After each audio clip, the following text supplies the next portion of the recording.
Chapter 12. Shin Woo's spirit changed, and Jin, who he was communicating with, was the first to react to it. "You're going to face it head-on? You've been attacking using catapult all this time. Can't you just keep doing that? No matter how much stronger I've gotten from the Avenger skill, there's no guarantee I'll be able to penetrate its skin. It's even more impossible due to the blood whips that ensued from the direct hit to the stomach. The blood whips were quick, powerful, and contained deep magic within, so they were even strong against magic attacks, but against self-destruct, which was both powerful and explosive, they seemed to have futilely disappeared, so he could determine that they had low durability. If there was one thing he trusted in, it was this: that he could take it down right now, while his abilities were strengthened by the Avenger skill. There's no other way. I'll make sure you can get away before you die, so go. Shin Woo firmly resolved himself, pulled out his sword, and gripped it. A sword would be more suitable to deal with those whips that nimbly flew towards them than a heavy axe. He wasn't yet confident in his martial arts proficiency, but he had no choice right now. Everything doesn't work out if I'm the only one who survives, though. Ah, whatever. In the end, Jin gave up and instantly changed directions, dashing towards the treasure eater. As if it were awaiting them, it sharpened its blood whips akin to skewers, and the whips flew everywhere. Compared to last time, they were much weaker, but in exchange, there were at least twice the amount pressuring him from all sides. With Jin's astonishingly quick reactions, they were able to avoid around half of them, but Shin Woo had to deal with the rest. If I fail, I just have to get Jin to run away and die alone. From there, through Invisible Heart, I'll become level 4, and can then kill it. However, if it's at all possible, I'd rather not die. Shin Woo glared and gritted his teeth. Then, he activated Combat Sprint, and drew at his connection with Jin. He desperately needed Jin's speed right now. If he could apply even just a little bit of that speed. Goo Woo! No matter how superb Combat Sprint is or how much he communes with the highly agile Jin, it was impossible for him to ascertain the trajectory of each and every one of the attacks a level 5 elite monster launched. Because of that, Shin Woo decided to think in reverse. He didn't track the attack's starting point, nor its trajectory. Instead, he grasped its final destination and would block it from there. First, I'll take care of the ones closest to me in order. Now, his decision was truly outstanding. His senses, which he sharpened as much he could, caught the whip flying towards his head. At the same time, he instinctually thrust his sword, successfully cutting through the middle of the whip. The severed whip returned to being a normal stream of blood, and futilely moistened the ground. Kayak! The treasure eater yelled, but that was just the beginning. Immediately after severing one whip, his sword turned directions, as if it were alive, and cut through another whip. And faster, even faster than before. I can do it. I can. Now. He perfectly detected everything within the narrow radius, with him at its center, and struck down anything that trespassed within. Shin Woo wasn't well aware of it yet, but this was often called the defense zone by the Empire's knights. It was a skill that could only be developed by balancing one's physical senses and mana senses. It wasn't a standard skill, but it was certainly something a defender must learn.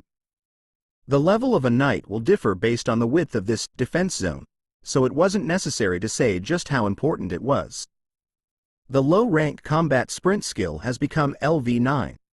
Agility has increased by 3. The low-rank bursting thunder skill has become LV8. Strength and magic increase by 1. The low-rank horseback riding skill has become LV5. Agility has increased by 3. The low-rank mana bone skill has become LV7. Magic has increased by 5. It is possible to level up to level 4. Would you like to receive the karma that has been prepared for you alone? It is also possible to very briefly put it off. While in the middle of that, his skills rose, and he acquired stats, allowing for the level up he had so ardently wished for. However, it was truly ironic that he didn't read the messages as he was so focused on cutting down the whips and advancing closer to the treasure eater. You have deferred receiving the karma you must receive in favor of your immediate revenge. That is a true Avenger's instinct. The beginner Avenger skill has become LV10, evolving into the low rank level. All stats have increased by 2. When you fight against the target of your revenge, all abilities increase by 40%, and when you succeed in your vengeance, your stats increase. Good. My detection range is gradually widening. His Avenger skill grew, and the increased abilities sharpened his senses and quickened his attacks. He didn't let go of this momentum, drew all his strength, and moved his body. Kawak. The blood whips, which seemed like they would immediately pierce through his head, were cut apart like straws, spreading blood everywhere. His physical senses, his mana senses, as well as Jin's connection harmonized together, causing him to fall into a trance. Even Jin, who had a connection with him, had fallen into a trance as well. Ha! How long had he been instinctually swinging his sword around and running around with Jin? There were no longer any whips that stretched out from the treasure eater. By the time he noticed, he had already arrived right in front of the treasure eater. He had successfully severed all those whips. Though there were holes pierced through his armor in various areas, he had survived. Now, let's start the second round, Saint. Karoo-roa. However, the moment Shin Woo was going to make a bold declaration, Steve roared and spat out a clot of blood, one so large that it looked like it could trap both Shin Woo and Jin. It had seen how easily Shin Woo had taken care of the whips, and purposefully acted as if it were panicking, drawing him into a close distance. Hute. At that timing, many things happened. Firstly, Shin Woo aimed at the treasure eater's gaping maw, due to it spitting out a blood clot, and launched his arm inside. The low-rank catapult skill has become LV5. Agility has increased by 2. The moment he launched his arm, the force pushed both Jin and Shin Woo back. Jin actively utilized the ensuing recoil force and moved his body backwards. It was a perfect evasive maneuver. However, it seemed as though the treasure eater had expected them to run away, as the spat-out blood clot followed them with an absurdly quick speed. It swelled brutally, as if it were part of the main body. Hup! He needed to use all the methods available to him now. He gritted his teeth, stretched his remaining arm forward, and activated his acid poison spray skill. Like the acid ghoul had, he focused his mana and spewed the acid poison in a straight line. It was his sole skill that had reached the intermediate level, and befitting of a high-rank skill, the acid poison spewed out like a laser. It struck the blood clot, emitted a hair-raising noise, and melted the blood clot away. Self-destruct. Kuok. From there, he self-destructed the catapulted arm, burrowed at the roof of Steve's mouth. He was able to properly damage the gaping treasure eater, following its discharge of the clot of blood. Critical hit. The low-rank self-destruct skill has become LV4. Strength and magic have increased by 1. The force of the explosion increases. Though their reactions were perfect, their situation wasn't. After acquiring the Mana Bone skill, he had never been lacking in mana, but because he had repeatedly used his skills and also used the acid poison spray, which consumed a large quantity of mana, as well as a large-scale self-destruct, he was out of mana. With this, is it over? No. Jin muttered, and Shin Woo briefly denied him. Immediately after, beyond the poison mist formed by the acid poison spray, dozens of very slender blood whips rushed towards them. At a remarkably faster speed than before. Jin briefly faltered in fear at its increased brutality, and realizing this, Shin Woo quickly disembarked from his back. Get back. You only have 2 lives. No, wait, you can't win if you're not with me. That's... Because they were connected, he knew it as well. The reason Shin Woo was able to react to its whips was because of Jin. Hey, they're coming. Eek! Shin Woo attempted to urgently push him away, but before he could do so, Jin bit his arm and skillfully pulled him onto his back. Immediately after, the blood whips flew towards them. Shin Woo realized that there was no time for an argument between the two, and he hastily swung his sword. They're coming again. I can take care of the front, so you go left. Their timing was a bit off, so his left shoulder was shattered, but he severed the whip before any further damage could occur. Of course, he didn't have any time to relax. He had to swing his sword even faster to cover both him and Jin. Qual! The connection between the two broke, and they felt their loosened senses fiercely tighten around them again, afflicting them with terrible migraines, but it was nothing compared to the pain of losing an arm. He had to swing his sword more quickly and more precisely in order to better cover Jin, who had trusted in him and was risking his life for him. The low-rank horseback riding skill has become LV6. Agility has increased by 2. Your connection with your riding companion increases. The moment their wills were in agreement, a connection stronger than before was formed, matching their senses. Shin Woo's reflexes had surpassed his limits. Even faster. 1, 2, 3, 6, 9, 11, 15, 21.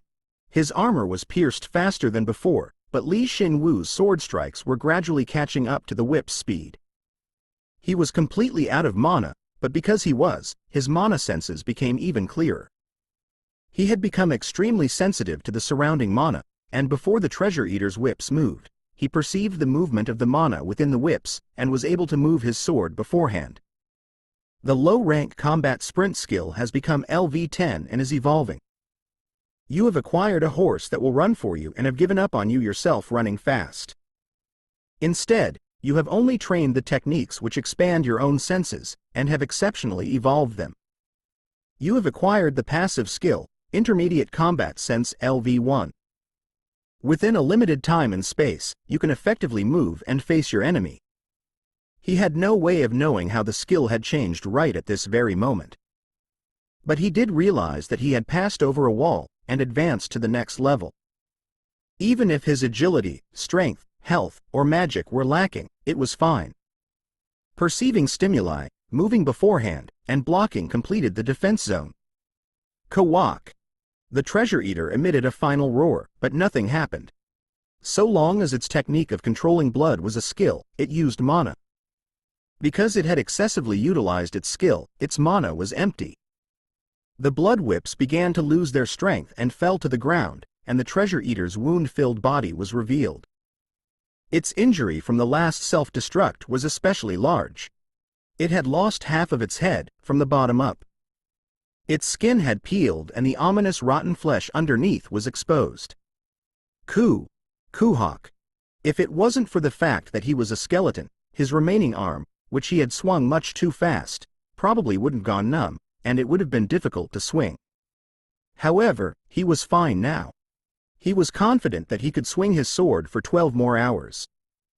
Though he didn't really want to feel thankful for many reasons, he still felt thankful that he was a skeleton right now. He exerted more strength into the hand gripping his sword. His will was relayed to Jin, and Jin stepped forward. The Treasure Eater, which had lost all of its methods of attacking, mustered its remaining strength and charged, but there was no way Jin wouldn't be able to dodge it, when he had even dodged its whips. The two were strongly connected, and the instant they dodged and passed by it, Shin Woo forcefully cut through its injured area and inflicted an even larger injury.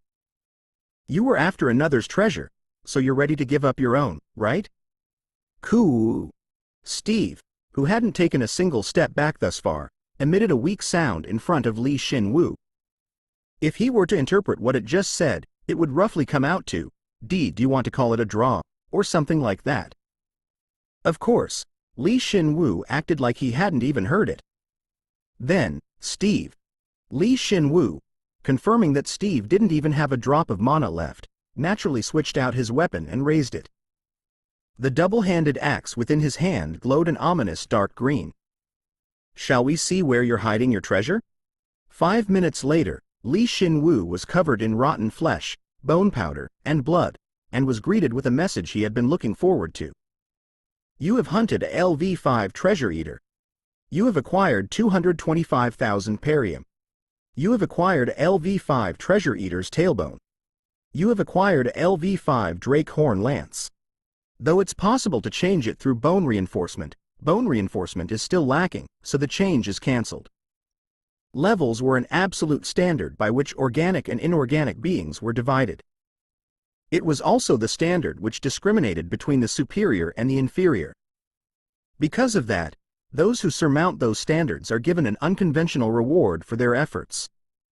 That was karma, the very basis of this world that was more absolute than even levels. You succeeded in meting out your revenge against a stronger foe. All stats have increased by 2. The low-rank Avenger skill has become LV2. The skill duration time increases. Overcoming the difference of even just 1 level was extremely difficult. Even if one possessed the Avenger skill, it was a karma that could only be achieved by staking one's life on it. If that's the case, what about a 2-level difference? Others would call it brash. They would never attempt it unless they had several lives. Even if they did have several lives, fighting with a 2-level difference was like trying to break a rock with an egg, so there wouldn't be many who would attempt it and risk their precious lives. You have defeated a foe 2 levels higher than you. It is an achievement that has never been seen before in history. All stats have increased by 5. You have acquired the title, He Who Conquers the Impossible. Whenever you attempt to challenge the impossible and succeed, you become stronger.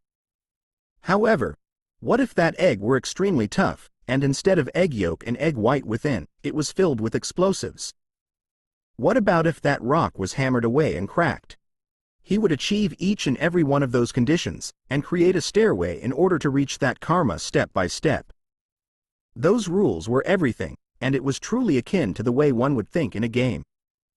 It wasn't ridiculously difficult or impossible for him to break through the wall known as levels if he properly utilized the karma that he had gathered, as well as the skills he had learned. Especially since he possessed the ever-changing persona, the Joker's karma. You, who have communed with a higher-leveled riding companion and defeated your foe, show a glimpse of the qualities of the one foretold in legend as the Dragon Knight. You have acquired the Dragon Knight's karma token. All stats have increased by 5. The low-rank horseback riding skill has become LV7. Agility has increased by 5. Ah, there are seriously a lot of messages. Shin Woo always thought this. That these lines weren't enough for him to enjoy the lingering feeling of victory. It felt like he was reading a biography of what happened just a little while ago. But there was also nothing better than these messages to verify his achievements. When he thought about it, perhaps God, or the world, was whispering to him. It was like they were saying, "You have achieved such and such feat, and that was truly amazing. And that achievement makes you this much stronger. We really didn't die and won. If it wasn't for you, I really wouldn't died at least once." Jin must have been reading his messages just like Shin Woo and muttered, embarrassed. Shin Woo replied carefreely, but Jin belatedly recalled the situation before and raised his voice. It seemed he was also upset, as he stamped on the ground a few times. "I can't believe you. A person could be momentarily scared in a fight, and yet you see that and say you'll fight alone? Well, I thought you might really die at that rate. I have a lot of extra lives, but you only have 2. Still, how can I help you if I always just back off when it gets dangerous? That doesn't seem like a proper contract." He was right. Shin Woo didn't accept Jin because he needed a car. He believed that he would become stronger through Jin's help, so he decided to work together with him. Honestly, in the recent battle, the both of them hadn't died and were able to kill Steve because of their deeply developed bond. But if you actually die, you'll probably be really pissed. You don't need to worry about that. This is the path I've chosen, so I'm plenty prepared for it. So in the future, whether I'm scared or I freeze, just move me as you please and charge forward. Got it? When he heard Jin's unwavering voice, he sounded like a general. However, in actuality, the meaning behind his message was something like, at the very least, Shin Woo could use him as a horse while in battle. It seems like Jin was humiliated from being temporarily frightened from the enemy. If that's what you want, then that's what I'll do. I won't be considerate of you in the future and tell you to back off. Good. Just think about winning against the enemy. Because if you don't, I won't be able to get stronger either. Is he beginning to understand karma, the system that rules this world? Hearing Jin comment on the important parts of karma, Shin Woo naturally nodded his head. But that state of mind would certainly be dangerous for Jin, so he decided that from now on, he would figure out a way for Jin to more actively absorb more of the curse's magic. Should he go check at the secret shop? But before that, he'd need to deal with the level up. Wait, the level up? Huh? Shin Woo tilted his head and checked his status.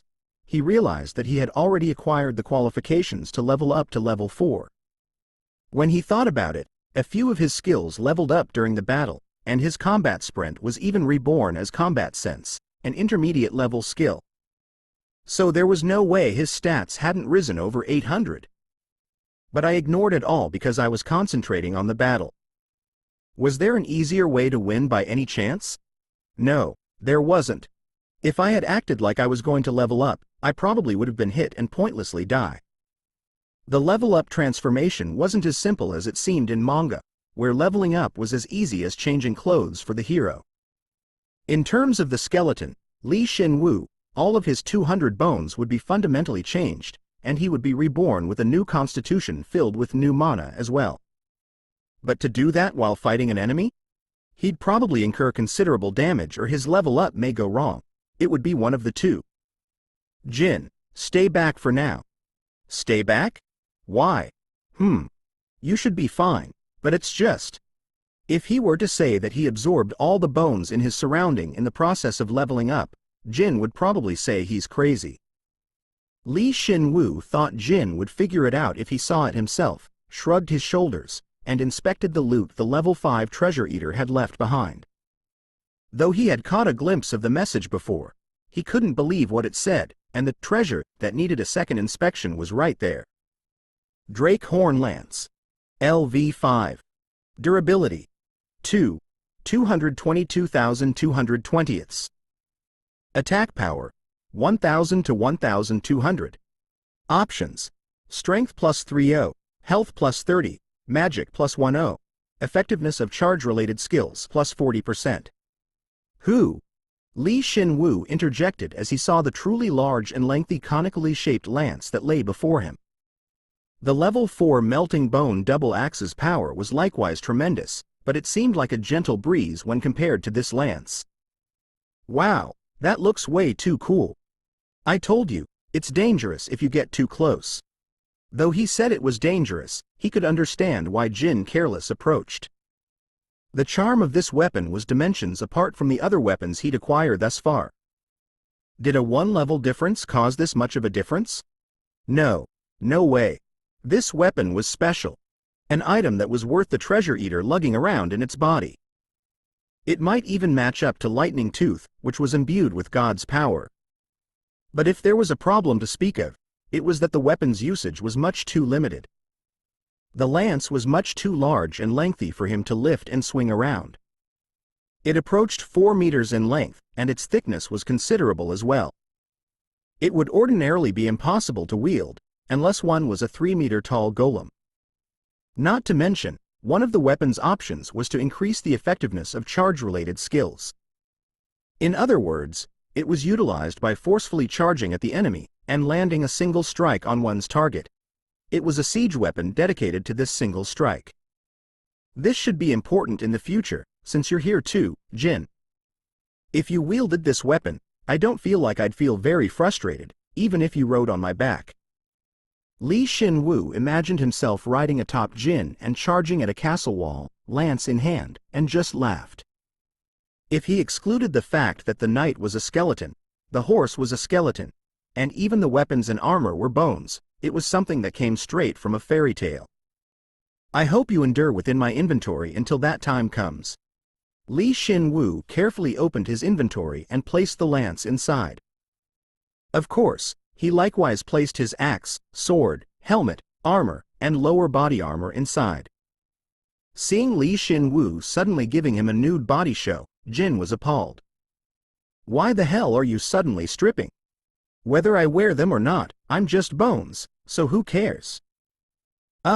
This is why being with a guy is. You know you're drooling, right?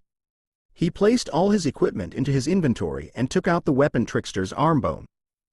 Though he had failed in the past, he thought it might be possible the moment he leveled up. Well, trying wouldn't hurt.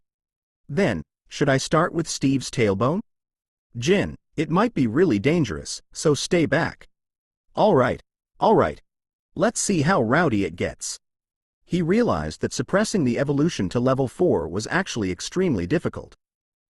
It was only natural, since it was normal that he accept the karma once he was qualified. He made sure he was a safe distance away from Jin, and then nodded his head and loosened his hold on the mana he had been suppressing. At that moment, a ridiculously powerful mana burst out and he floated into the air. Seeing that, Jin yelled in astonishment. It really is rowdy.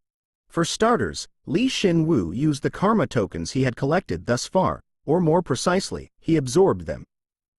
Before he gathered the 10 tokens, they couldn't become a whole karma, but the Joker's karma, which loved its owner's countless personas, accepted them all.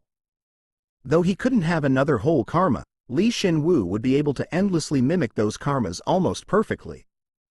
You have accepted level 4's karma. The Joker's karma absorbs a portion of the countless karmas you have collected, and an unknown potential is added. All stats have increased by 10. The acting skill has become LV7. Of course, this was only the beginning. Following the absorption of the karma tokens, bone reinforcement absorbed the bone of the recently hunted treasure eater, absorbing the LV5 treasure eater's tailbone through bone reinforcement. Health has increased by 9, and magic by 18. Absorbing the target's intact memories and experiences.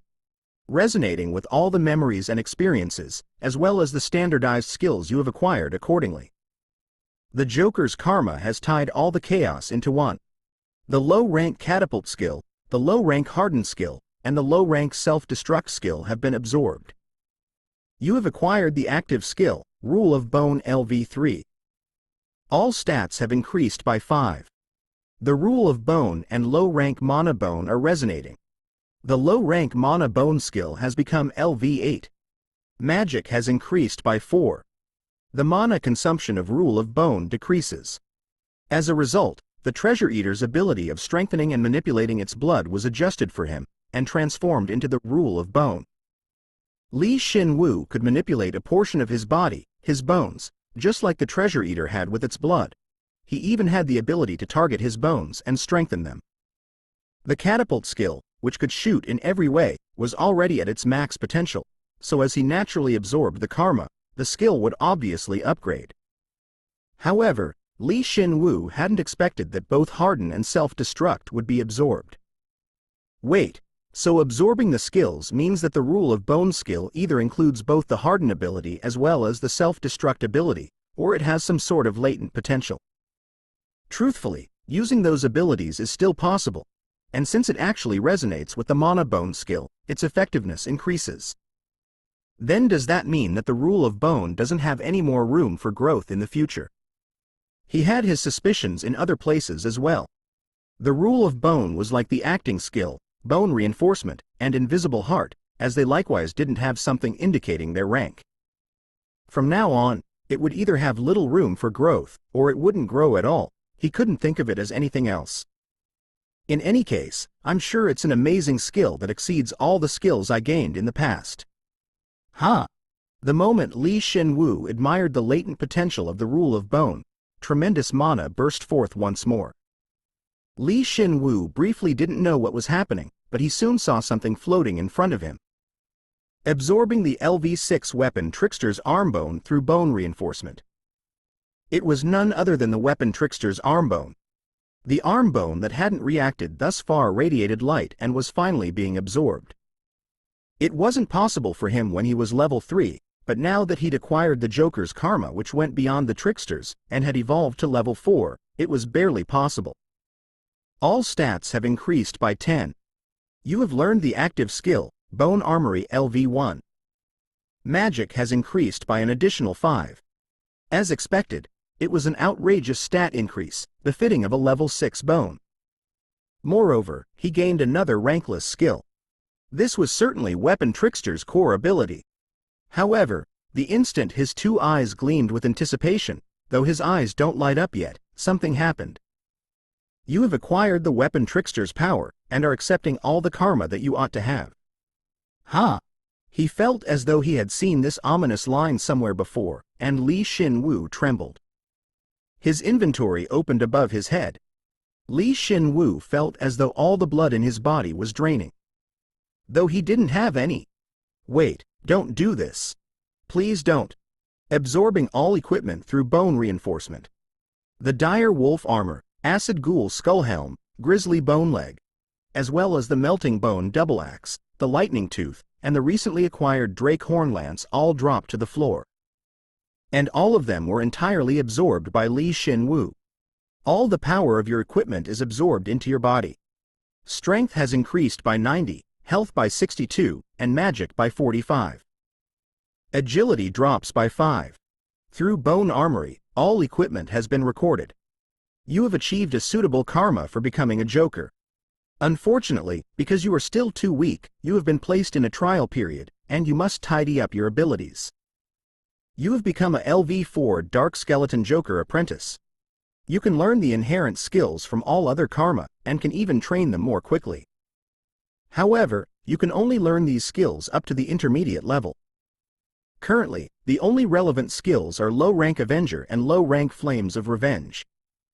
While the Sacrifice skill is an inherent ability of another karma, it is exempt as it is an extra skill.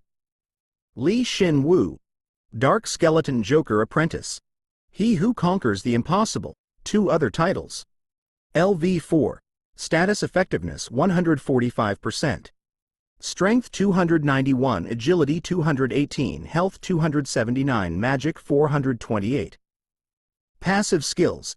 Invisible Heart LV3, Acting LV7, Low Rank Avenger LV2, Low Rank Bursting Thunder LV8, Low Rank Mana Bone LV8, Low Rank Stealth LV6, Low Rank Command LV1, Low Rank Horseback Riding LV7, Intermediate Combat Senses LV1. Active Skills. Bone Reinforcement LV5, Rule of Bone LV3, Bone Armory LV1, Low Rank Shriek of the Dead LV5, Low Rank Regeneration LV3, Low Rank Flames of Revenge LV2, Beginner Power /LV9, Sacrifice LV1, Intermediate Acid Poison Spray LV2. Resistances. Holy. Max. Curses. Max. Acid. Low Rank LV8, Ice. Intermediate LV1. Following the waves of cascading changes, he just stood there. Was it because he couldn't adapt to the sudden rapid growth? Or was it because he was dejected that his precious treasures were all absorbed through bone reinforcement? Or perhaps was it due to him finding out a weakness in the Joker karma that he hadn't even imagined? He thought he was going to become a complete Joker, yet he got a useless tag attached to it. Maybe it was because of that? Of course. That wasn't all. This is a really peculiar feeling. I remember all the memories regarding the absorbed equipment. His memory of the recently absorbed equipment was so clear that he felt like he could actually draw and see those items if he wanted. He had heard that it was important to possess a deep understanding of one's weapon, but it wasn't the level of merely handling the weapon, but actually making them. He could presume why. Compared to before leveling up, his skills had changed the most. And of those skills, Bone Armory was the most drastic. Shin Woo didn't waste time and called for the information regarding Bone Armory. Bone Armory LV1, active. As a result of extracting the weapon trickster's memories and experiences, who had freely transformed weapons and cajoled the battlefield, a skill has formed solely for your use. You record all information on equipment made of bone, and you can summon them by using mana. Your abilities are still lacking, so you can only summon the equipment in their recorded state. You can manifest and maintain 2 pieces of equipment at most. Maintaining the equipment does not cost any mana. Recorded equipment. LV3 Dire Wolf Bone Armor, Defense 110 to 125. LV3 Grizzly Bone Leg, Defense 105 to 115. LV4 Acid Skull Helm, Defense 250 to 310. Effectiveness of Acid-type skills plus 10%. LV4 Lightning Tooth, Attack Power 450 to 480. Lightning LV4. Power of Bursting Thunder skill plus 20%. LV4 Melting Bone Double Axe, Attack Power 480 to 470. Acid LV3. Effectiveness of Acid-type skills plus 20%. LV5 Drake Bone Lance, attack power 1000 to 1200, effectiveness of charge-related skills plus 40%.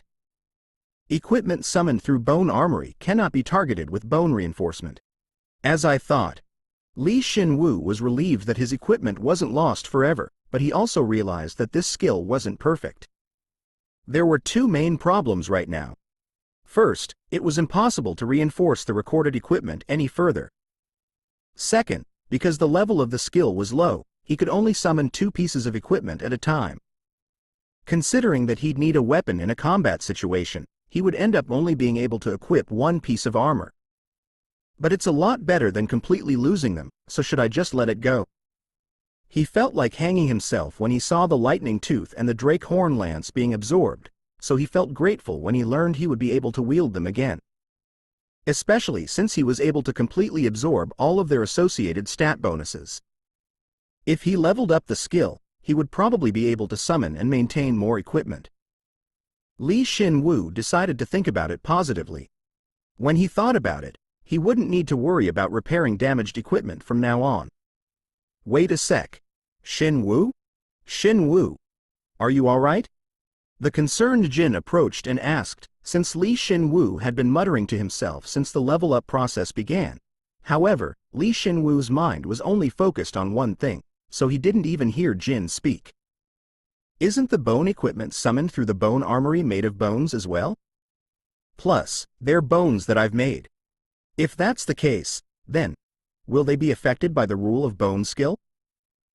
Shin Woo went straight ahead and tried to put into practice what he just thought about. The weapon he summoned was naturally the one he was most familiar with, the lightning tooth. Oh, those weren't just absorbed? Fortunately, no. The summoned lightning tooth was no different from the one he possessed before absorbing it. Aside from the stat bonuses, everything else was exactly the same. But the lightning tooth retained a lot of experiences within, so perhaps that's why the mana consumption was tremendous. He would need to figure out just how long he could maintain the weapon. 2. Then, Shin Woo naturally focused all his concentration on the lightning tooth in his hand. Though it wasn't made of his own bones, it was definitely composed of bone formed by his own mana. Then, couldn't this weapon be considered a part of his body? The conditions for using Rule of Bone shouldn't simply be that it's a bone physically attached to my body. If it's a weapon formed by my mana, then it should definitely. That's right. His wish had come true. The lightning tooth escaped his fingertips and began floating all on its own. Moving it was still a bit unstable, but that was due to the low level of Rule of Bone, and soon, even that slight shaking lessened. Have you gained telekinesis? In terms of bones, then yeah, maybe. Jin asked in astonishment, and Shin Woo roughly replied whilst flying the lightning tooth higher into the air. In no time, the long sword flew much higher into the air than just above his head, and spun round and round according to his will. It was truly a menacing sight. Just moving it around doesn't cost much mana. Shin Woo, who had learned that Rule of Bone applied to the weapons summoned through Bone Armory, brought the lightning tooth before him once more and reinforced the lightning tooth through Rule of Bone. It didn't consume much mana, and the amount of reinforcement was... Ooh! The lightning tooth radiated a bright blue light, and the blade emitted even more light than before. He even saw it openly begin to discharge sparks. Contrary to the hardened skill which simply increased the degree of hardness, Rule of Bone reinforced every aspect of the weapon. As a result, its lightning element had been improved as well. It's perfect. He muttered in awe as he saw product of the harmony between the Rule of Bone and the Bone Armory skills. This was only the beginning. If he improved these skills from now on, how diverse would it become? It would become a skill that wouldn't shame the name Trickster. Hup! Whoa! He had retained the know-how behind the catapult skill and launched the lightning tooth in the air forward. Though the Rule of Bone was still a low level, it wasn't any slower than the catapult he'd used up until now. Quang! It didn't stray even once from its route, and the launched long sword rammed into the hill.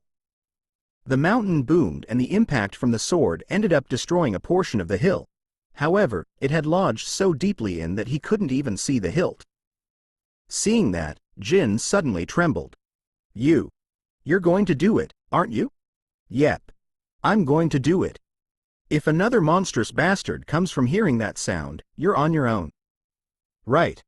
Honestly, since he'd acquired the rule of bone from facing the treasure eater, wouldn't it be advantageous to prepare to face and kill another one? As he thought such idle thoughts, he activated rule of bone once more. Synapse. Burst. 1. Synapse? Quang. The sword erupted in a tremendous explosion. It was a much more horrific explosion than before when he'd exploded his arm. It was obvious, considering the fact that one of the hills had been completely destroyed. It was truly impressive seeing the sparks popping out from the collapsed hill.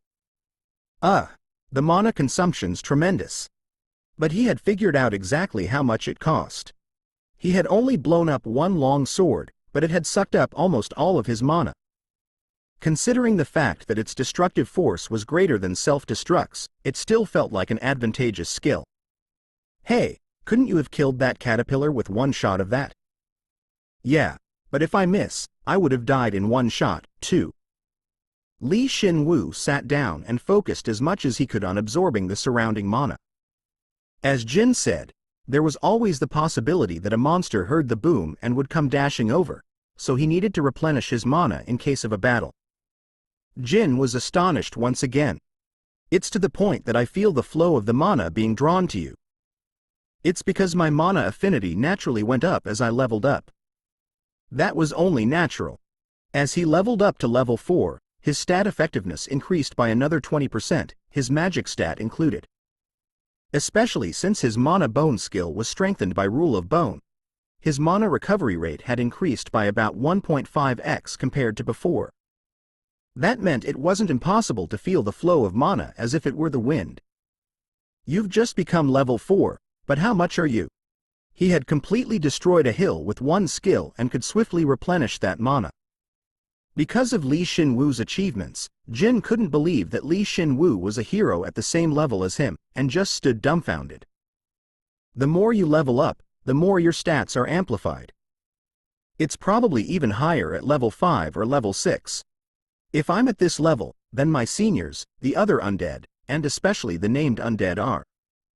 But at the same time, he recognized with certainty that levels were no longer the absolute standard in this world. If they had been, then Shin Woo would never have been able to defeat the level 5 treasure hunter. Even if he had been helped by Jin, the results would have been the same. At that moment when he'd concentrated to his very limit during the battle, Shin Woo and Jin had both overcome their limits and were barely able to defeat the treasure eater. What were the factors that made that possible? His concentration? His will? It wasn't anything so abstract. It's how one uses their stats. Stats that cannot be used are the same as rotten bones. Skills are the means by which you can push your stats to their limits and even overcome those limits. And ultimately, at the center of those countless skills, it's important to use them at the right time. Like combat sense. Shin Woo realized that he had fully replenished his mana as he was immersed in such deep thoughts, and suddenly opened his eyes, or a feeling like that. And then, Jin, who was watching over him, suddenly spoke. Now that I think about it, you have goblin fire now too. Really? Hearing that, Shin Woo hastily touched his face, but it was obviously still bone as usual. However, he definitely felt heat within his eye sockets. He asked Jin a question, whilst thinking that he'd never once wanted a mirror more desperately than right now. What about the color? Are they blue like yours? They're a deep red. Damn. Wrinkles formed upon Shin Woo's forehead, that kind of impression. He was happy that he'd evolved and gained flames, but if he passed by another undead and looked different, it would be difficult to use his acting skill. Well, even if they consider you the strange one, it would be difficult to use the acting skill. Fine, I need to plan out a proper scenario. I'm really scared of your thought process. But let's go to the secret shop first. Normally, whenever I level up, I go to the secret shop and buy the most expensive bone. That's my spending pattern. That. Because Jin hadn't actively wanted to do something in this world before, he had never gone to the secret shop either. He didn't seem to be regretful at all, and just shrugged his shoulders as he looked at Li Shin Woo. I don't even have any money. Now that I think about it, that's a bit strange. There should be a share for you from the monsters that I hunt, so why isn't any money coming out for you? It wasn't like that when he had hunted the ghoul with Yi Jin Jin in the past. At that time, Parium didn't drop for Jin, but it did for Yi Jin Jin. There was definitely some sort of secret there. However, he figured out the secret in the next moment. It was at the very moment when Li Shin Woo was about to enter the secret shop. There exists an entity who is contracted to you. You can enter the secret shop together. The contract. It definitely pointed to Jin. Strangely, at that moment, Li Shin Woo figured out the circumstances surrounding them. He looked straight at Jin and spoke. It says we can go together. Do you want to go? Well, if we can go together, I might as well look around. He would just feel uneasy if he were left alone. Then, it should be better to go with Li Shin Woo, even if he didn't do anything there. Thinking that, Jin nodded his head and Li Shin Woo used one of the permits right away. The surrounding landscape instantaneously melted away and soon, he was met with an unfamiliar sight. Guten Tag. It was an extremely simple square space, with a counter on only one side, and from beyond that counter, a red-haired beauty gazed at and greeted them in German for a reason unbeknownst to them. Why did you come again so soon? Oh my! Plane possessed the ability to ascertain one's skill quite easily. However, even if it wasn't her, it would have been easy for someone else to figure out that Li Shin Woo had leveled up this time. The power his body was giving off was definitely different. Above all, his eye sockets blazed with red flames, so there was no way she'd not know. I thought it would take you quite a long time to go from level 3 to level 4, yet you've surprised me once again. You're even halfway to level 5. In the process of leveling up, he had attained several karmas, as well as leveled up his skills, but the deciding factor was that all of the equipment he'd gathered thus far had been absorbed, causing his stats to surpass 1,200 in total. For one to reach level 5, they needed a total of 1,600 stats, and Plain's statement that he was halfway there was right on the money. It's really a frightening ability. You're just looking at my stats, right? I would never. In order to give you better aid, I simply received some information on you when you dropped underground. I cannot ascertain your always changing stats. Customer, if you gain some more experience, you should be able to do this kind of measurement. It took quite a while for Plain to realize that another customer was there, as Li Shin Woo's transformation was so shocking. When Plain turned her attention to him, Jin thought that she was an extremely beautiful lady, and awkwardly bowed his head. Hello. Oh, my. Seeing the skeleton horse that indifferently stood beside Li Shin Woo, she gaped, but she soon seemed to realize what she was doing and nodded her head. To think that you'd form a contract with another hero, and especially since that hero is... Customer, you haven't been to the secret shop before, right? Yes. Jin replied, and Plain smiled deeply. He felt uncomfortable seeing that smile and slightly shook, so Li Shin Woo spoke for Jin. Are you saying that this contract causes our respective karmas to influence the other? You're right on. You not only share the parium that your enemies drop, but you can also visit me together, as well as somewhat passing on your karma to each other when using items that you've acquired from the shop. Especially if that contract deepens. The deeper the contract, the more deeply you can use each other's karma. It's something that important, yet I have no idea how that contract was formed. Me too. Peeved. Plain ended up bursting into laughter seeing the two skeleton heroes tilt their heads at her.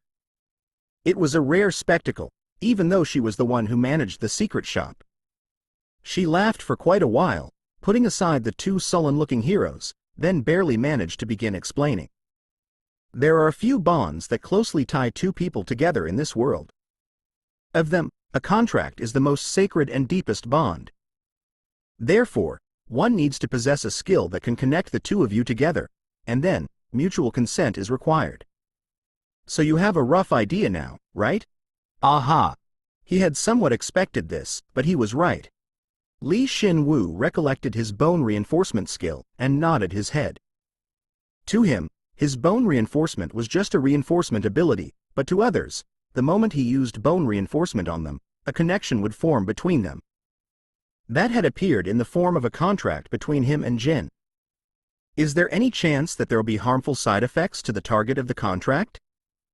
You already know somewhat, but because it's a contract that formed out of concern for one another, there aren't any negative side effects. However, the target of the contract can saddle all of your karma, so you cannot take it lightly. It seemed as though Shin Woo and Jin had formed a successful contract. It was because they had agreed beforehand that they'd work together that this contract was possible. Especially since they could open up to each other as they were both skeletons. However, he was now absolutely sure that bone reinforcement had formed the contract between them.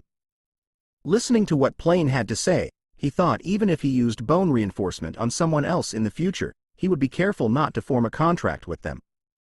In any case, I have a rough idea of what's going on. On how you were able to grow this quickly, Mr. Shin Woo. Of course, it's not entirely because of that. Do you want me to tell you my story again? No. Plane unexpectedly shook her head with a firm look. It's not that I'm not curious, but the timing's not ideal. It doesn't seem like it's a story that I can hear with just a 20,000 perium discount. So, let's leave that to next time, and for now let's trade, shall we? Plane spoke, and looked straight at Jin, not Shin Woo. Jin, who'd received Plane's gaze, simply tilted his head. Since Plane was well aware of what Shin Woo wanted, she didn't waste time and immediately placed bones atop the counter. This time, there was a total of 3 bones he could choose from. These are the 3 most expensive level 5 bones. Starting from the left, they cost 290,000, 310,000, and 370,000 perium. Oh, and for your reference, they're all named. Similarly to heroes, monsters also gain a sharp increase in strength the higher their level, and naturally, the karma that they leave behind. Their bone's value is beyond one's imagination. The most expensive level 4 bone had cost around 90,000 perium, yet a bone just 1 level higher cost 200,000 to 300,000 more, verifying the truth to that statement. Even considering the fact that they were named, it was quite a severe increase. Just as there are few high-leveled monsters, it is likewise the same for humans as well. A person who reached level 4 in the past underground empire couldn't easily be confronted. The renowned elite group known as the Empire's Knights also started at level 4. You're saying that I'm only at the level of a knight? That's not what I'm saying. Customer, you're an elite hero amongst elites, so it's difficult to compare you so simply. If everyone's ability was the same just because they were the same level, then there wouldn't be people who pursue special or unique karma. You should already be well aware of how special you are. He couldn't fool her. Shin Woo slightly sighed and examined the bones that she'd offered. For starters, there wasn't a blue bone this time. Well, his fundamental mana proficiency, mana bone, or his mana application, acid poison spray and flames of revenge, were attained through achievements, so he didn't really need to pick a blue bone every time. However, he couldn't help but have mixed feelings. How about a level 6 bone? You might be able to buy an ordinary level 6 bone, but a level 6 elite bone starts at 1.5 million perium. I see. Shin Woo neatly discarded his ambitions for a level 6 bone. Since it was much better to obtain a level 5 elite monster bone than an ordinary level 6 monster bone. Ultimately, he had no choice but to choose amongst these 3. He used mana bone to its max and examined the 3 bones that lay before him. Due to his accumulated experience, he was able to more easily examine the bones now. The cheapest one increases strength, and the skill within is a powerful strike similar to Power Slash. I don't know how much it would increase my strength, but it's not very appealing to me. The next one increases health, but it seems like it contains a skill similar to Harden. He didn't really need this one either, since he already possessed Rule of Bone. But Shin Woo turned his eyes to the side and looked at Jin, who was expressionlessly examining the bones. Quote, ? What is it? There's a bone here that you need? Me. Jin's agility was monstrously high, but aside from that, His other stats were lower than Li Shin Woo's, not to mention that Jin didn't even have a decent skill that wasn't related to running. That was a huge problem. No matter how specialized he was in agility, he would obviously need the strength and health to use that agility more effectively, as well as the magic to supplement it. If he only focused on raising his agility, as it raised by a factor of 3, he would eventually find his balance crumbling and ultimately wouldn't be able to keep himself steady. His physical condition disallowed him from equipping armor, so a skill that toughened his body would be essential for Jin. But this is too expensive. It feels kind of weird just accepting it. It's an investment for my partner. Think of it as not just for yourself, but for the two of us. Then what about you? I'm picking this one. Li Shin Woo had picked none other than the most expensive bone that cost 370,000 perium. The mana pattern undoubtedly indicated that it increased agility. He had originally thought that he should give this one to Jin, but he decided that it would be better for him to take it, as it would balance out his growth. Originally, my stats were balanced, aside from magic, but in the process of absorbing the items, my agility completely fell behind. If I consider my battlefield connection with Jin, then the most important stat has to be agility. Contrary to Jin, his most pressing issue was to increase his agility, which was excessively lagging behind his other stats. Their agility stats had to be somewhat close in order for him to most effectively draw out his abilities. It comes out to 680,000 perium in total. It's quite a sizable amount, so it should be difficult for the both of you to buy. Oh my, you're not short. A lot went on, a lot. Plain looked extremely curious once again, but ultimately didn't ask. It might be that she was being considerate to Jin, who had come here for the first time. She neatly collected the money and smiled as she backed off, which conversely made them feel uncomfortable. The next time we meet, you should be level 5. I'll prepare level 6 bones for your next visit. I don't know whether I'll be able to gather 1.3 million perium by then, but I'll see you next time. The two immediately left the secret shop and returned underground. The shop and the accompanying red-haired beauty completely disappeared, and they returned to the plains with traces of an intense battle. Then, Jin took a quick look around, sighed in relief, and spoke. I don't want to go there again. You just go by yourself. Why? I don't like that woman. It feels like she's looking right through me. Since it felt like Jin would kick him with his front legs if he retorted with, but you were already filled with holes, Li Shin Woo kept his mouth shut, but then, at that very moment, 4 permits for God's secret shop have been transferred to Jin Taylor, who is contracted to you. So transferring stuff works too, huh? In the past, there were times when he couldn't use the permit whenever he wanted, as it felt wasteful, yet now, he had enough that he could go and visit Plain whenever he was bored. Though there wasn't a single time he was bored since he was dropped into the Empire. Then let's start with the bone reinforcement. Do we really have to? I'll give you some time to prepare. From the very start, there was nowhere to run for Jin. The reason he hadn't used bone reinforcement on Jin all this time and had let him off was because his own growth was more urgent. Jin would be in for some wearisome days once both their stats became similar. Since he already had a hunch, Jin sported a rotten expression, but unfortunately his feelings weren't relayed at all as he was a skeleton. Executing bone reinforcement on Jin Taylor by consuming ALV5 bone walnut, Pradin Eltlisser's rib bone. A portion of the target's experiences and memories is divided and absorbed. Health has increased by 3. Proficiency in Rule of Bone has increased. We are the final defense for His Excellency. Show them the results of your training. I'll find the one who dies first and kill them again in hell. Pradin Eltlisser. As expected, a level 5 monster's thoughts were indeed different from the norm. He only gained a portion of those memories and experiences, but his health had increased by 3. Not only that, Pradin's final moments were intensely relayed to him. So what would it be like for Jin, whose mind was directly injected with those memories and experiences? It's only for an instant, but he would receive such vivid memories and experiences that it'd be a danger to his own sense of identity, and as a result, he yelled in agony and rolled onto the floor. Li Shin Woo petted him and asked, "You all right?" "I'm not all right. Do you remember my name?" "My name's..." "I'm not that damaged, you know." He had thought about engraving their names on his palms just in case, but fortunately, it doesn't seem like he'd need to anymore. Li Shin Woo sighed in relief, gripped his own bone, and executed bone reinforcement once again. Executing bone reinforcement by consuming LV5 Armored Bone Knight, Ashkus von Belita's leg bone. Absorbing the target's experiences and memories in their entirety. Agility has increased by 18.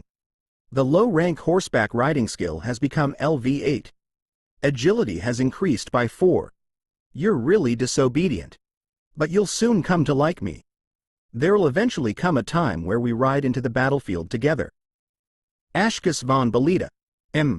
The memories that flowed into his head were that of a knight of the Empire, fully garbed in his uniform and training a violent horse. As expected, it was definitely the ability he needed most right now. It felt a bit regrettable that he hadn't gained a new skill, but he couldn't just keep blindly increasing the number of abilities he had, so in the meantime, he thought it'd be best to stabilize the skills he had. Moreover, while the memories I'd acquired until now had awakened the horseback riding skill, I hadn't been able to attain an expert's memories. The memories and experiences I've just gained should be helpful for a long time to come. Not only had it immediately increased the skill level of horseback riding by 1, he was absolutely sure that the recently absorbed memories would help him increase his proficiency in the skill a lot faster. Though he didn't know how his partner would feel about that. "Do you feel okay now?" Somewhat. Jin replied with a voice that didn't sound fine whatsoever. Li Shin Woo, who was truly worried about the goblin fire within his eye sockets that spun around dizzily, decided to test what he had just learned and got atop Jin's back. He then focused on the connection between him and Jin. Who? Soon, something changed. Though he was an undead, who couldn't actually breathe, Jin had emitted harsh breathing noises. However, he calmed down quickly. The trick was simple. Through his connection with Jin, he focused on one part of Jin's consciousness. He stopped the primary cause of confusion, and shared the burden on his mind. Take it one at a time. Just think of it as you watching an educational video. Easy for you to say. But his connection with Li Shin Woo had certainly made the process much easier.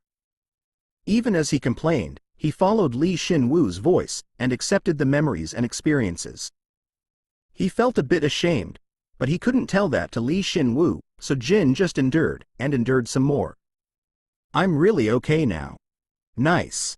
Then shall we go to the Highlands? We have to finish up what we were doing before."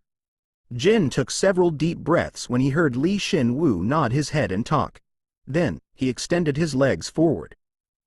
Li Shin Woo was able to maintain their connection, even if Jin ran at a faster pace, perhaps due to his level up. "But I'm still not there yet. I want to increase my agility by at least 300 more. I've already given up on catching up to your agility." So long as Jin possessed the Child of Light skill, the disparity between their agility stats would likely continue to become more severe. Therefore, it was more important to maintain a full connection with Jin whilst drawing all of his abilities to the surface, rather than trying to just thoughtlessly increase his agility stat. Besides, because his horseback riding had just leveled up, he was able to draw 30% more speed out of Jin now. "We're here. You're really frighteningly fast." If Li Shin Woo were alone, it would have taken him a few hours to walk here, but since he was with Jin, they'd arrived before he was even able to utter a few lines to him. He felt like it was a dream, but it wasn't an illusion. The highlands were still filled with golems, and the signs of the stone golems allowing the treasure eater to pass were clear as well. Sensing mana responses from living bodies. Activating. Stopping outside entry. Unless directed otherwise, automatically removing trespassers. He heard the same sounds he'd heard just a few hours ago as the golems stood up here and there. This time, the number of golems had increased significantly, perhaps due to them defeating the treasure eater. However, what changed the most was none other than Li Shin Woo himself. He summoned the melting bone double axe, gripped it, and checked with Jin. "Where do the level 4 golems come from? We have to go a bit higher for them." At our current pace, we could pass by them without fighting. No, it's fine. I did need some sparring partners to adapt to my body, anyway. Above all, he realized that he needed a deeper understanding of the golems that inhabited these highlands. So, he gripped the double axe with one hand and lightly laughed. Then, shall we begin? The golems, which neither grew old or died, protected the silence of these highlands, yet flames of change, blazed within these highlands. It didn't take long before the flames devoured the highlands in its entirety. Unable to resist. Requesting reinforcements. Blocking enemy until reinforcements arrive. The highlands golems could only move simply, as per their prior inputted commands, but due to that, Shin Woo was able to grasp their limitations quite easily. When they realized that Shin Woo was too much for them, they immediately switched to a defensive position, and waited until reinforcements came. They were certainly a lot different from the undead or monsters that just attacked while following their faintly remaining instincts. But your timing was off. Ceasing function. Shin Woo smiled bitterly and shattered their bodies one by one with his axe. They didn't come at him aggressively, so the fight was boring. It was simple. No matter how long they waited, reinforcements wouldn't come. Perhaps those reinforcements did indeed exist when these golems were first built and were inputted with commands, but a lot of time had passed. It was highly likely that those reinforcements either no longer existed or the connection had been severed. Isn't that kind of worrying? With a single swing of his axe, he broke apart the golems. Jin, who was training the skill he'd just learned, Steel Body, tilted his head and replied to the words Shin Woo had just thrown out. What do you mean that their connection's been cut? Well, it's just that there are heaps of stone golems out here, even though they're set up with an emergency call feature. You have acquired 3,100 perium. You have acquired a LV3 stone golem bone core. Shin Woo picked up the loot and surveyed the area. Although they had returned to the highlands less than an hour ago, there was less than a quarter of the stone golems remaining. I feel like there's a new dungeon here. How about asking about it in the chatting channel? I asked about it before. Apparently, some of our seniors hadn't even discovered this area before, and there are also some who have passed through this golem-infested area. Currently, Shin Woo felt really suspicious, so how could his seniors not feel the same? His seniors were sure that there was a dungeon somewhere nearby and told him that they disassembled the golems, analyzed the cores, thoroughly investigated the surrounding magic responses, and if all that didn't work, they'd just dig up an area which seemed suspicious to them and search the area. After all of that, the results were Prince Altania. There's no secret facility nor a dungeon. Definitely not. If it's something that the extraordinary fire magician, Altania, can't find, then there should be nothing there. There isn't. End of story. Apparently that. Meaning that his senior heroes couldn't find it. However, Jin softly gazed at Shin Woo and spoke. You're going to go looking for it, right? Yep. How did you know? You're easy to read. Truthfully, Shin Woo was somewhat confident. He didn't even need to mention his track record of finding the secret facilities in the sewers.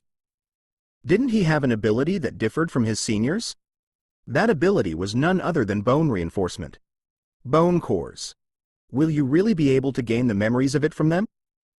When I tried it last time, there was definitely some recorded information about it inside. But there was a problem. The memories were limitlessly vague and were difficult to accept. Was it best to describe it like reading a letter in computer code?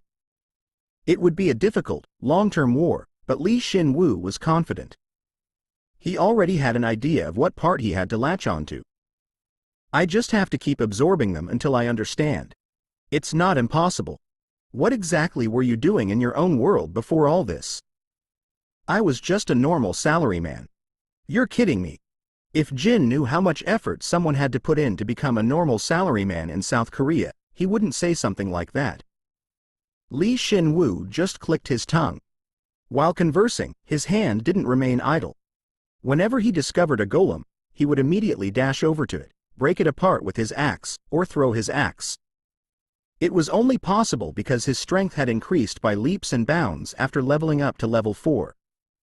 Moreover, Rule of Bone reinforces the bones that make up my body. Plus, the mana that I absorb in real time can replenish the maintenance cost. It wasn't on the level of a skill that just launched a bone or controlled it from a distance.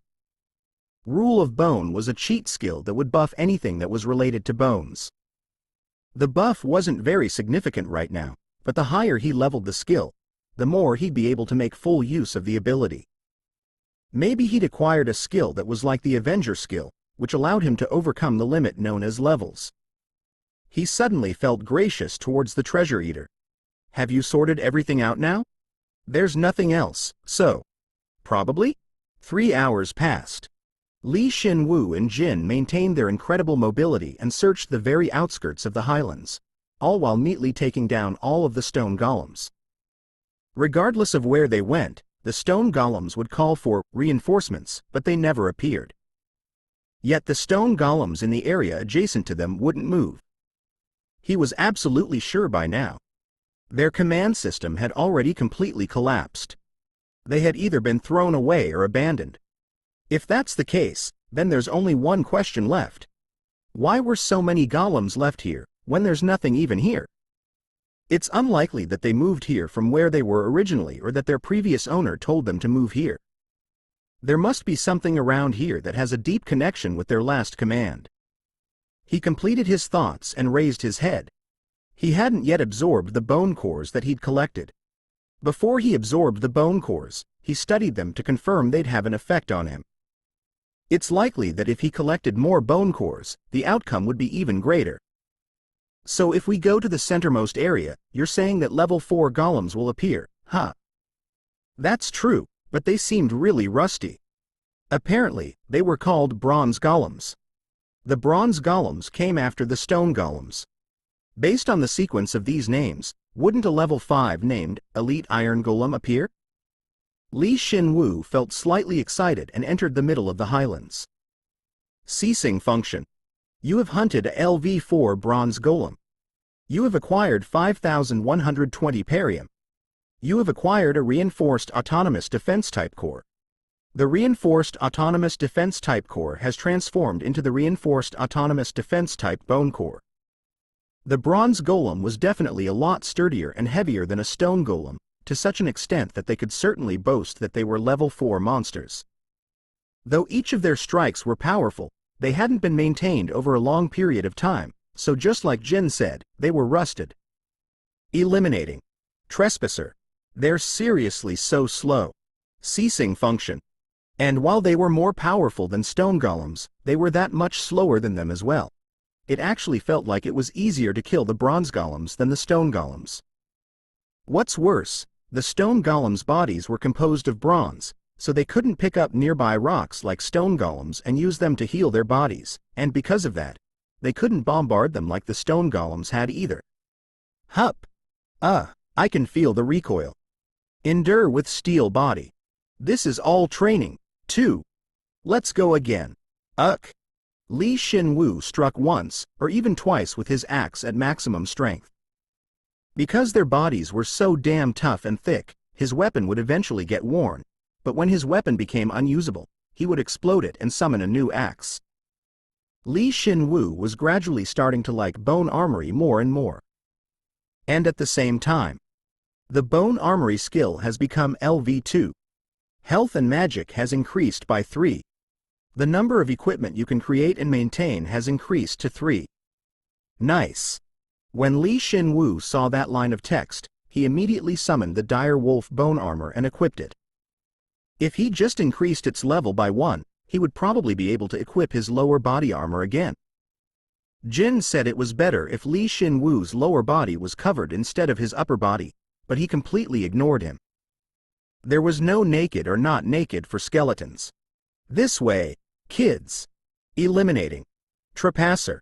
Surrounding and eliminating. Nice. Then, synapse. Burst. So what the hell is a synapse? Critical hit. When his Bone Armory had leveled up, the excited Shin Woo began to use the skill more actively in battle. He would gather the slow bronze golems in one spot, throw his axe towards them, and blow it up. Though the explosive force behind his axe was tremendous, there was something even greater. When he exploded his axe that possessed level 3 acid within, A powerful cloud of acid poison would accompany the explosion. Outer gloves have disappeared. Need to swap parts. Impossible. No reinforcements. Ceasing function. The powerful acid poison that resided within the weapon was amplified by the force of the explosion and engulfed the entire area. The bronze golems just melted away as they didn't have any particular resistance to acid. It was really easy to take down 10 bronze golems all at once as long as he gathered them up properly. Moreover, it's great that the mana consumption's much less than when I'd blown up the lightning tooth. How far are you trying to go, anyway? About the bomber level? However, the moment Shin Woo responded and took a step forward to collect the loot, a message that he'd become familiar with finally appeared. You have defeated several powerful enemies with a horrific explosion. You have the ability to wait for opportunities, as well as make split-second decisions. Above all, you have the impressive ability of blowing up whatever you want.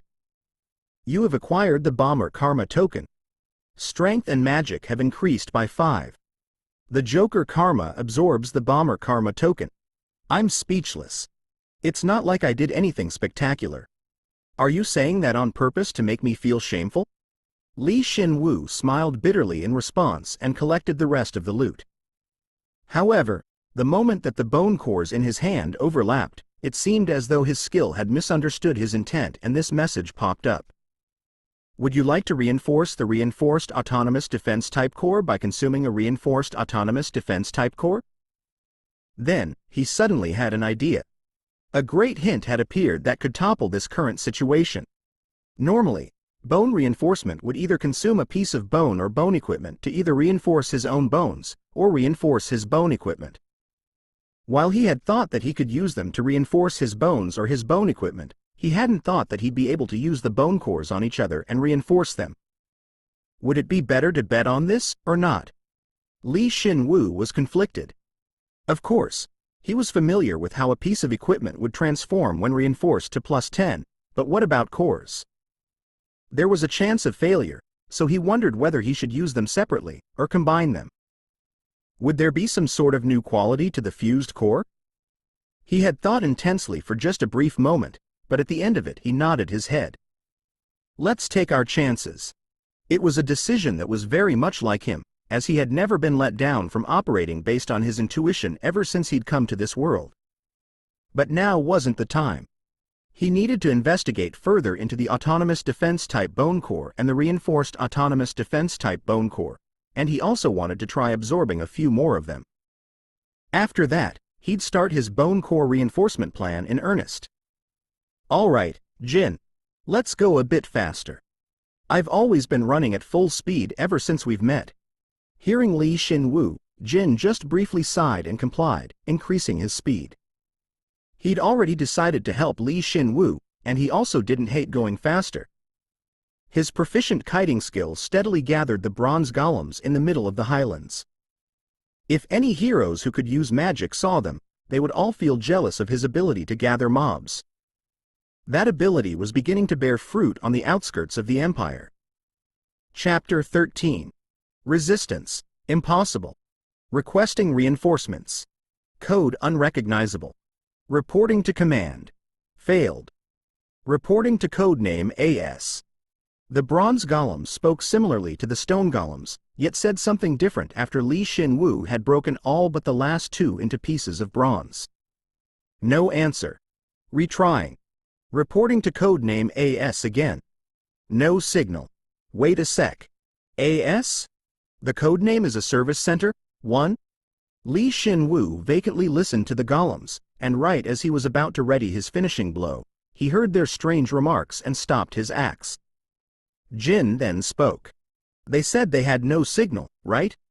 It's not like they had no signal, but that they've been all killed, right? It seems like the two's opinions were in accord. The bronze golems, having no signal, froze in place as if they were damaged, but he didn't have the time to worry about them anymore. Let's collect the loot first. Ceasing function. Ceasing function. Shin Woo swung his axe and cleanly broke the golems into pieces. The golems dispersed into several particles of mana and returned to nature. He collected the dropped perium and bone core at the center of where they were, and suddenly surveyed his surroundings. Naturally, he wasn't able to find anything. But this came out of his vacant mouth. The connection hadn't been completely cut. At first, the golems had requested for reinforcements, then next attempted to report to command. After that, when none of those had worked, they reported to a figure with the codename AS. He hypothesized that this AS figure was either the one in charge of the golems or their maker. Until now, he hadn't gotten any answers from their reports, but he'd finally seen a meaningful response. Though they had received a cold reception and gotten no signal, there was definitely a response given after receiving the report. But doesn't the fact that they got no signal mean that the person doesn't care, even if we assume that there was someone there to receive their report? Well, yeah, because he should be undead. While there were golems which were born when minerals were naturally saturated with mana, these golems were clearly artificial. This meant that there was a figure who created these golems and managed them, whether it be the Empire or another individual. Then that figure should obviously be undead by now. And that would explain why the golems ended up being neglected. I don't know how the golem's reporting system works, but if their owner truly is undead, would they really be able to respond this quickly?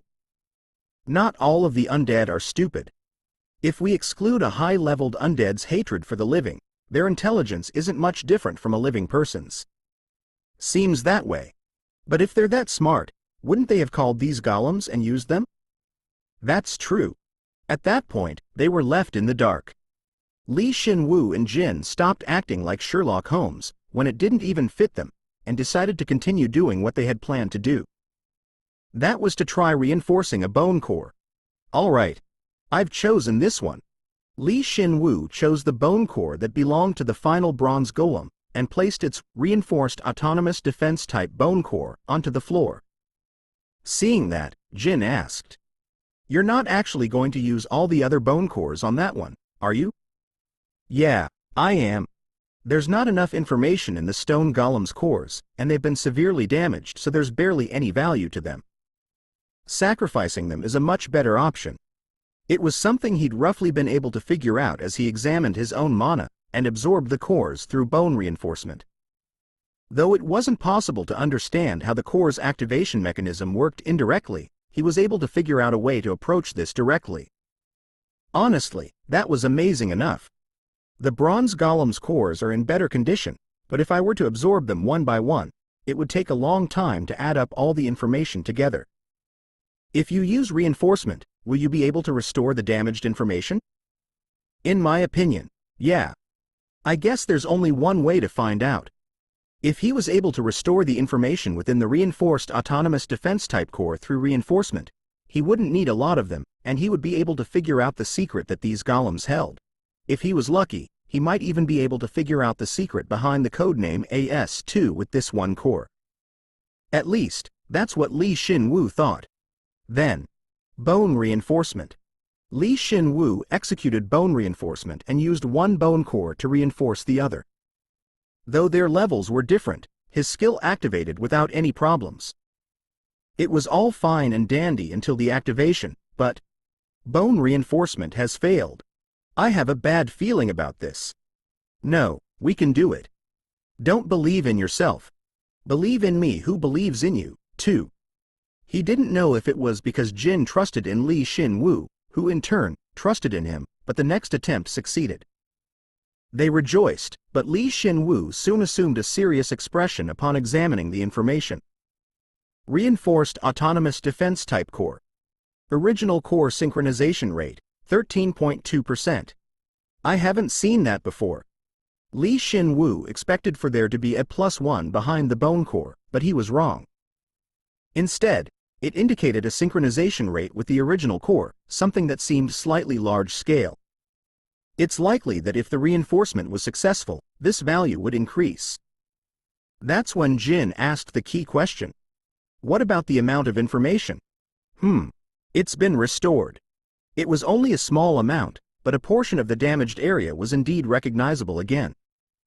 If he were to say how much, it was like when he was confused about the difference between two homonyms in a sentence before, and now he was sure which was which as it was such a strange difference between them, 3. In any case, what's important was that he was able to restore some of the information. Maybe the original core would appear if he completely restored the core? Though I don't really need to know what the original core is. At the very least, he was sure that he was going in the right direction. In order to more thoroughly investigate the change in the synchronization rate, Shin Woo gripped the bone core and continuously used bone reinforcement. A blinding light arose. Bone reinforcement has failed. Bone reinforcement has failed. Bone reinforcement has succeeded. Original core synchronization rate, 13.4%. What? One successful reinforcement resulted in a 0.2% increase? He had 310 more autonomous defense-type bone cores, and a bit more than 100 reinforced autonomous defense-type bone cores. It would be a relief if the reinforced autonomous defense-type bone cores had a high synchronization rate, but if they didn't, he might go broke before he even attempted to use them. Damn it, I'll go for it regardless. See, I told you you'd feel anxious. No, I believe in you. I believe in you who believes in me. You know, I think there's a final version to that. Something like, believe in the you who believes in yourself. Damn it. I really wanted to say that one. It was too late to back out now. If he failed to restore the core, then he'd have no choice but to leave this place and give up.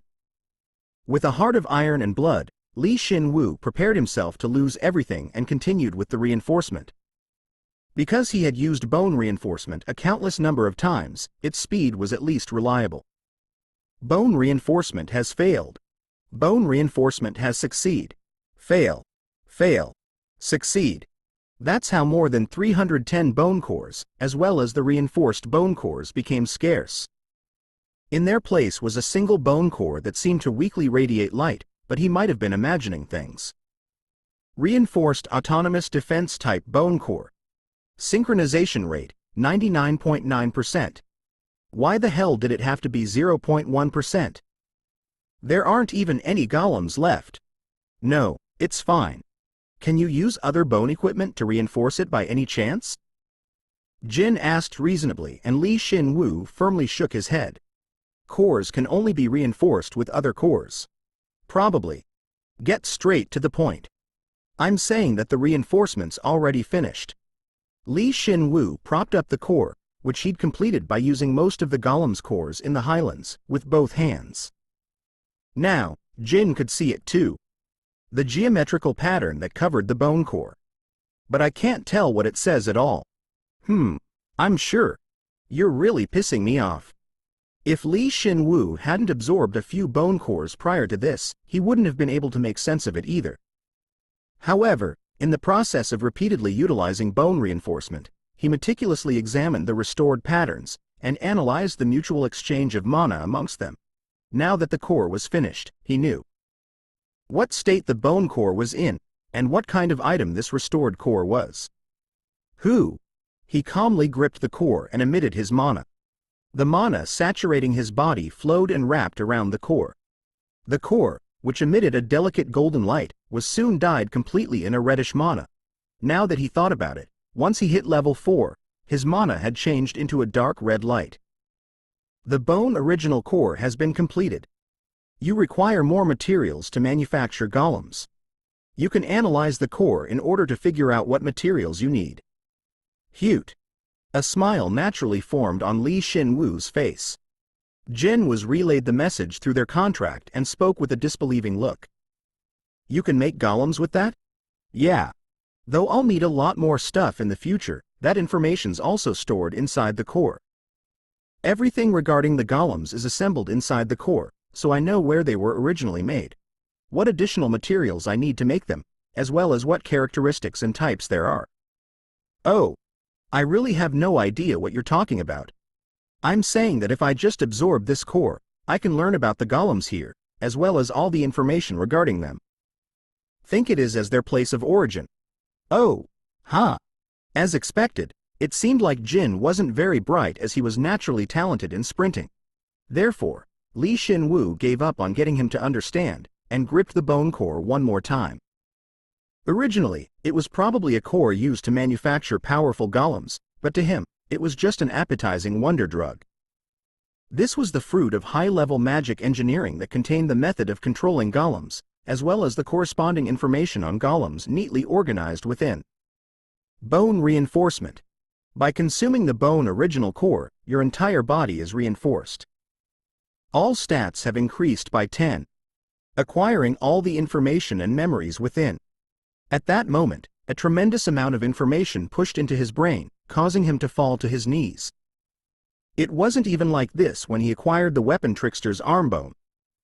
It was also different from when he absorbed Jarrett's bone. He just couldn't accept the tremendous amount of information that came rushing at him all at once. The way to control a golem. The way to control a golem. The way a golem attacks. The way a golem attacks.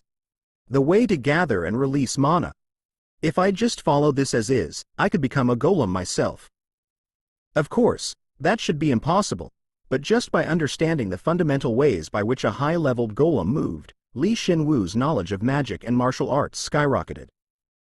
He was able to make it this far with his numerous skills and his genius, but the areas where he'd lacked in refinement were supplemented systematically by his mana bone skill, and he'd relied on the combat knowledge he'd gathered as well as bursting thunder technique to correct his bearing and stance. And the result of that appeared instantly. The low-rank mana bone skill has become LV9. Magic has increased by 5. You can draw out your mana more effectively. The low-rank bursting thunder skill has become LV9. Strength and magic have increased by 3. It seems you've gained a vague understanding of how to call down lightning upon your weapon. Truthfully, when Shin Woo was abruptly dragged into another world and brought into the underground empire just a short while ago, he had caught on to the basics faster than the other heroes. It was only natural, since he absorbed the knowledge and experiences of the undead who'd already possessed these fundamentals.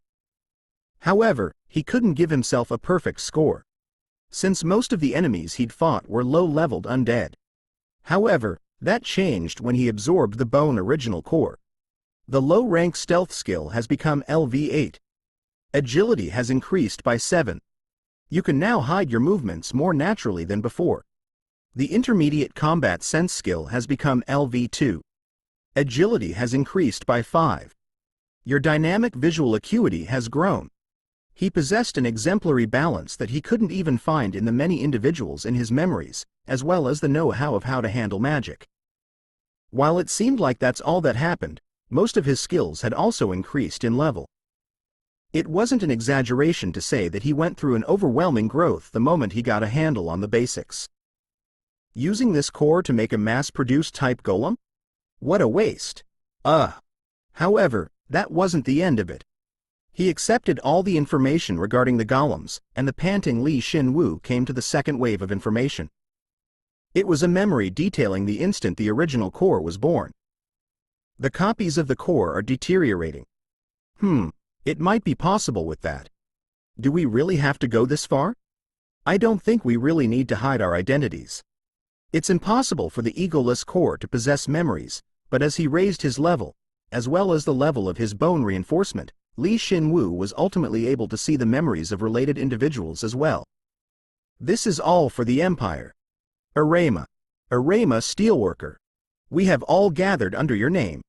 We are the best of the Empire. Since that's the duty we've been given. Several individuals' fragmented memories brushed past his brain. Shin Woo grit his teeth to remember each and every one of them. The most important word amongst them was obvious. Arama Steelworker. A.S. Shin Woo. Are you all right? Shin Woo. Blah.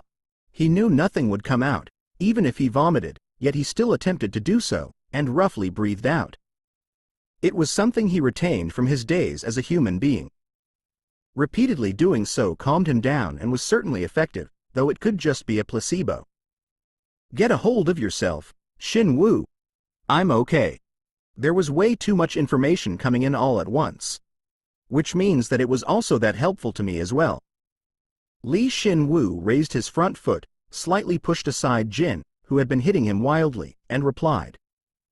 Then, the seemingly dissatisfied Jin scrapped the floor and spoke harshly. It'd be great if I could make one for you as well. You want to give me something like that? when it was even difficult for you to absorb. Are you crazy? Nope. You probably won't be able to absorb the memories, so don't worry. It'll be helpful enough if you just learn the fundamental principle behind how the golems use mana, as well as how their body operates. This was especially important for Jin, as he didn't even know the basics behind mana usage. Therefore, it would be even more helpful to Jin. Hearing that, the goblin fire in Jin's eyes spun around, and he felt like he was at a loss, but he soon calmed soon. Because he realized the reality of his situation. But there aren't any more golems in the entire area, so there's nothing we can do.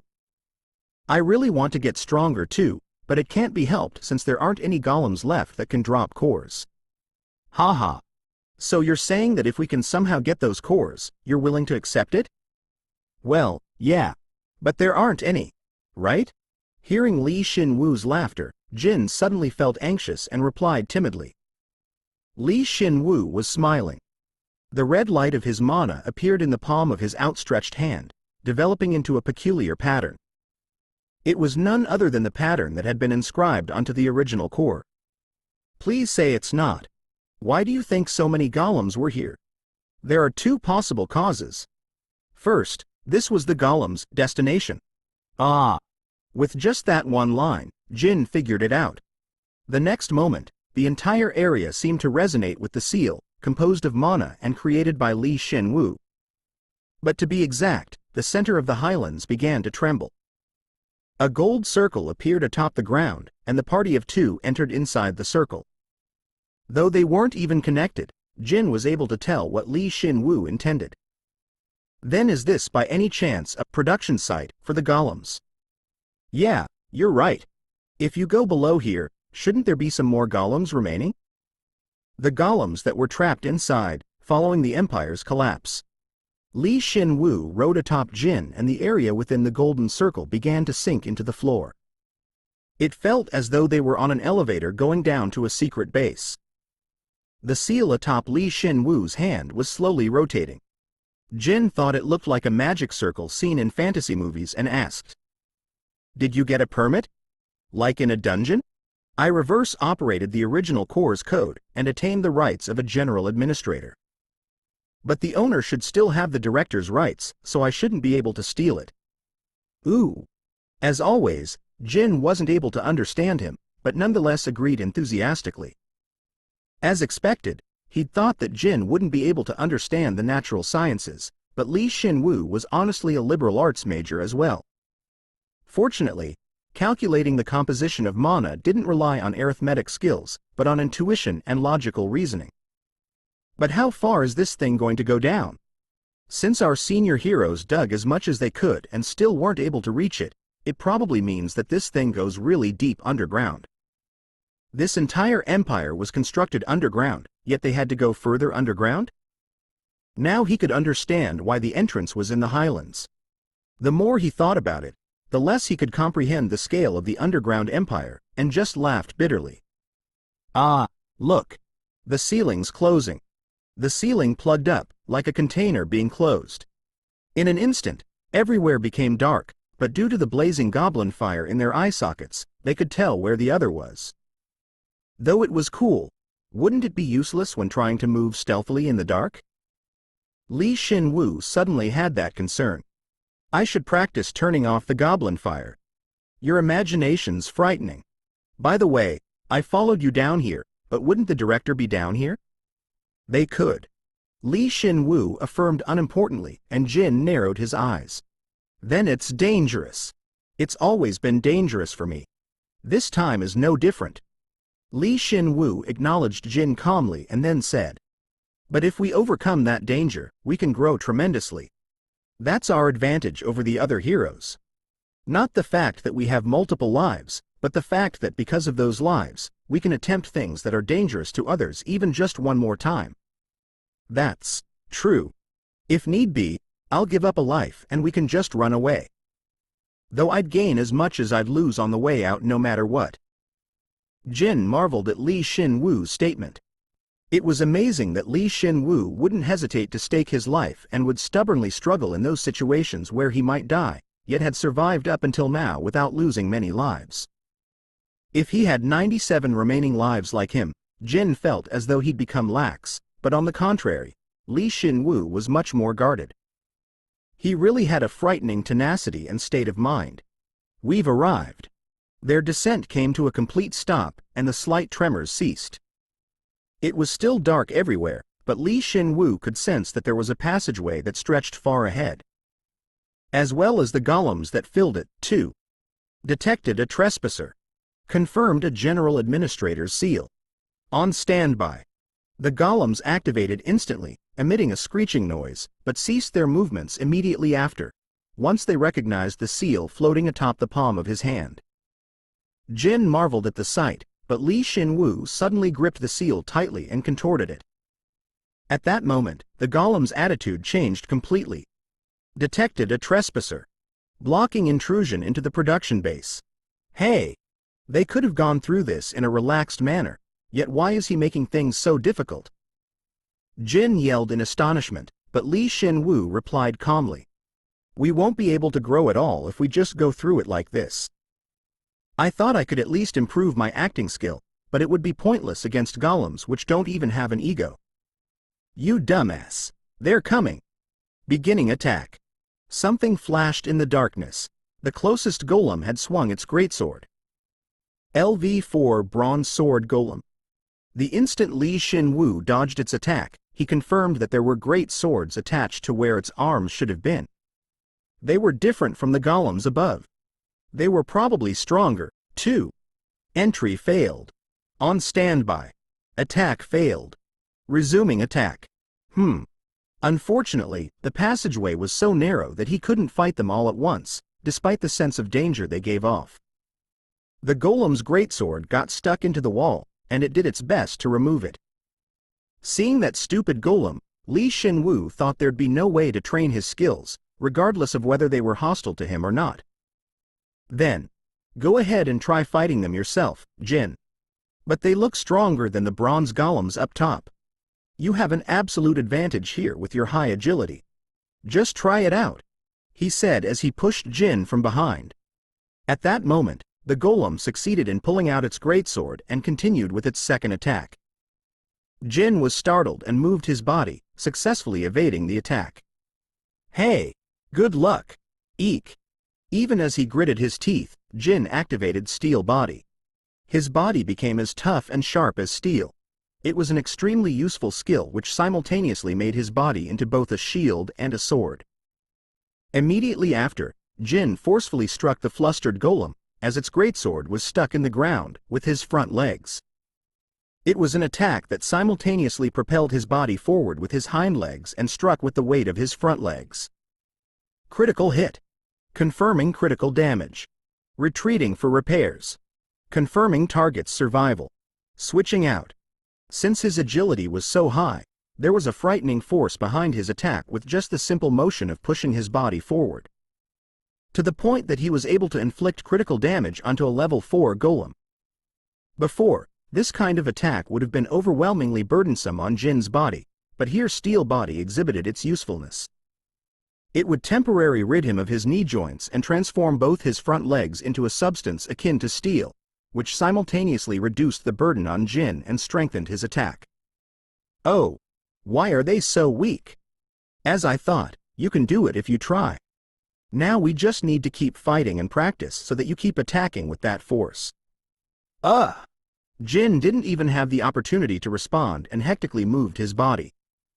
That's because as soon as he finished off the golem attempting to retreat and its body had disappeared, he had to dodge the incoming spear strike from another golem. It's not like he doesn't have the talent. Since he's so fundamentally nimble. Shin Woo watched Jin struggle and nodded his head. If one's agility was high, their ability to respond to external stimuli would increase, though unfortunately Shin Woo couldn't give him any advice in terms of his movements.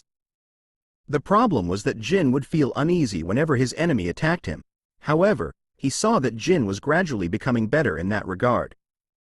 If something went wrong, Jin's attack, infused with his high agility, might be even more powerful than Shin Woo's own.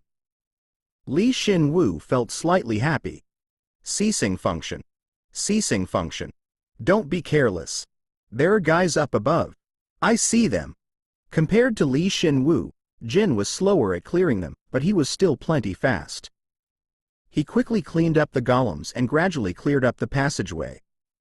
He fought intense battles against the golems, though, of course, the golems were huge and the weapons they wielded were likewise large, so they were at an overwhelming disadvantage, and Li Shin Woo could see his movements improving by the minute. Li Shin Woo picked up the cores and the perium, and relaxingly followed behind him. Then, when he confirmed that Jin wouldn't have any trouble taking down the golems by himself, he earnestly began examining the core's information. Reinforced attack type bone core. Original core synchronization rate, 17%. Ah, so that's why. The difference between the golems up top and the ones below was clear. Compared to the ones up top who protected their stations and were charged with defense, the golems trapped in here were mostly focused on offense. Thus, they were fitted with weapons like great swords or spears, but they were comparatively weaker in defense. Whether it's the autonomous defense type core or the attack type core, their original form was the original core, so I don't really need them. The autonomous defense type cores and the attack type cores were mass-produced versions of the original core. Li Shin Woo, who had already absorbed the original core, didn't feel like he needed them. Truthfully, Li Shin Woo was able to easily look into the information of the attack type cores, even though the synchronization rate was only at 17%. Ceasing function. Ceasing function. Yup. Yeah, actually I do need it. Despite him fighting impressively, Jin still had spots where he was lacking, so Li Shin Woo shook his head and began to reinforce a core in earnest. Since they were all reinforced cores, one successful reinforcement would increase the synchronization rate by 1.5%, and if he was lucky, it would increase it by 2%. The bone original core has been completed. You need more materials to manufacture golems. You can analyze the core in order to figure out what materials you need. As they diligently passed through the passageway, he would absorb the cores from the fallen golems and completed another original core. Be happy, Jin. Now you'll be able to learn the fundamentals of combat and magic. Shin Woo. Hearing Jin urgently call for him, Li Shin Woo, who was about to pass him the original core, stopped, raised his head, and looked forward. There was an object made of iron in front of him, something he'd seen many times before coming to the Empire. It was extremely large and long, with compartments and doors. That object which sat on tracks in front of them was. It's a train. Isn't that a train? Li Shin Woo and Jin simultaneously muttered, raised their heads, and looked at each other. They were sure of one thing. The two had discovered a secret that no other hero before them had found. So this empire had trains as well, huh? More importantly, your world had trains too? It was a place called Earth. Contrary to the empire, there were several continents on the planet, and there were several nations on those continents. I came from a country called the United Kingdom. I see. I'll remember that. Jin carelessly disclosed where he was born. Li Shin Woo wasn't very surprised, since he had figured out that their civilizations were roughly the same as they talked to each other. Especially since the name of their planets was the same. It was highly likely that their planets only differed nominally. But what was most important is that confirming that fact was difficult. Because of that, he couldn't add anything to the conversation. However, it seems like Jin thought differently. Were you born on Earth as well, by any chance? Why is that important now? Well, it just feels different, you know? There's no reason to look into things like that. It isn't the name of the planet we're from that's of greatest importance, but the train right in front of us. Li Shin Woo meticulously surveyed his surroundings, rather than hastily looking inside the train. Though the passageway had been filled to the brim with golems, when they had gotten outside of said passageway and arrived at this clearing, there was nothing here. To be exact, aside from the train with its open door, as well as the tracks that it ran on, there was nothing else in the vast clearing. It was to the point that they believed that this underground clearing was designed for the sole purpose of running this train. Where does this go? I probably won't be able to tell. The only thing I'm sure about is that it's really long. Jin pushed his head forward, examined the continuing railway, and was astonished. Meanwhile, Shin Woo exercised his rights as a general administrator again to access the train, but there wasn't really any information he could gain from doing so. But there was one thing he did change. It was the reactivation of the train that had long since been silent. Of course, that wasn't his intent.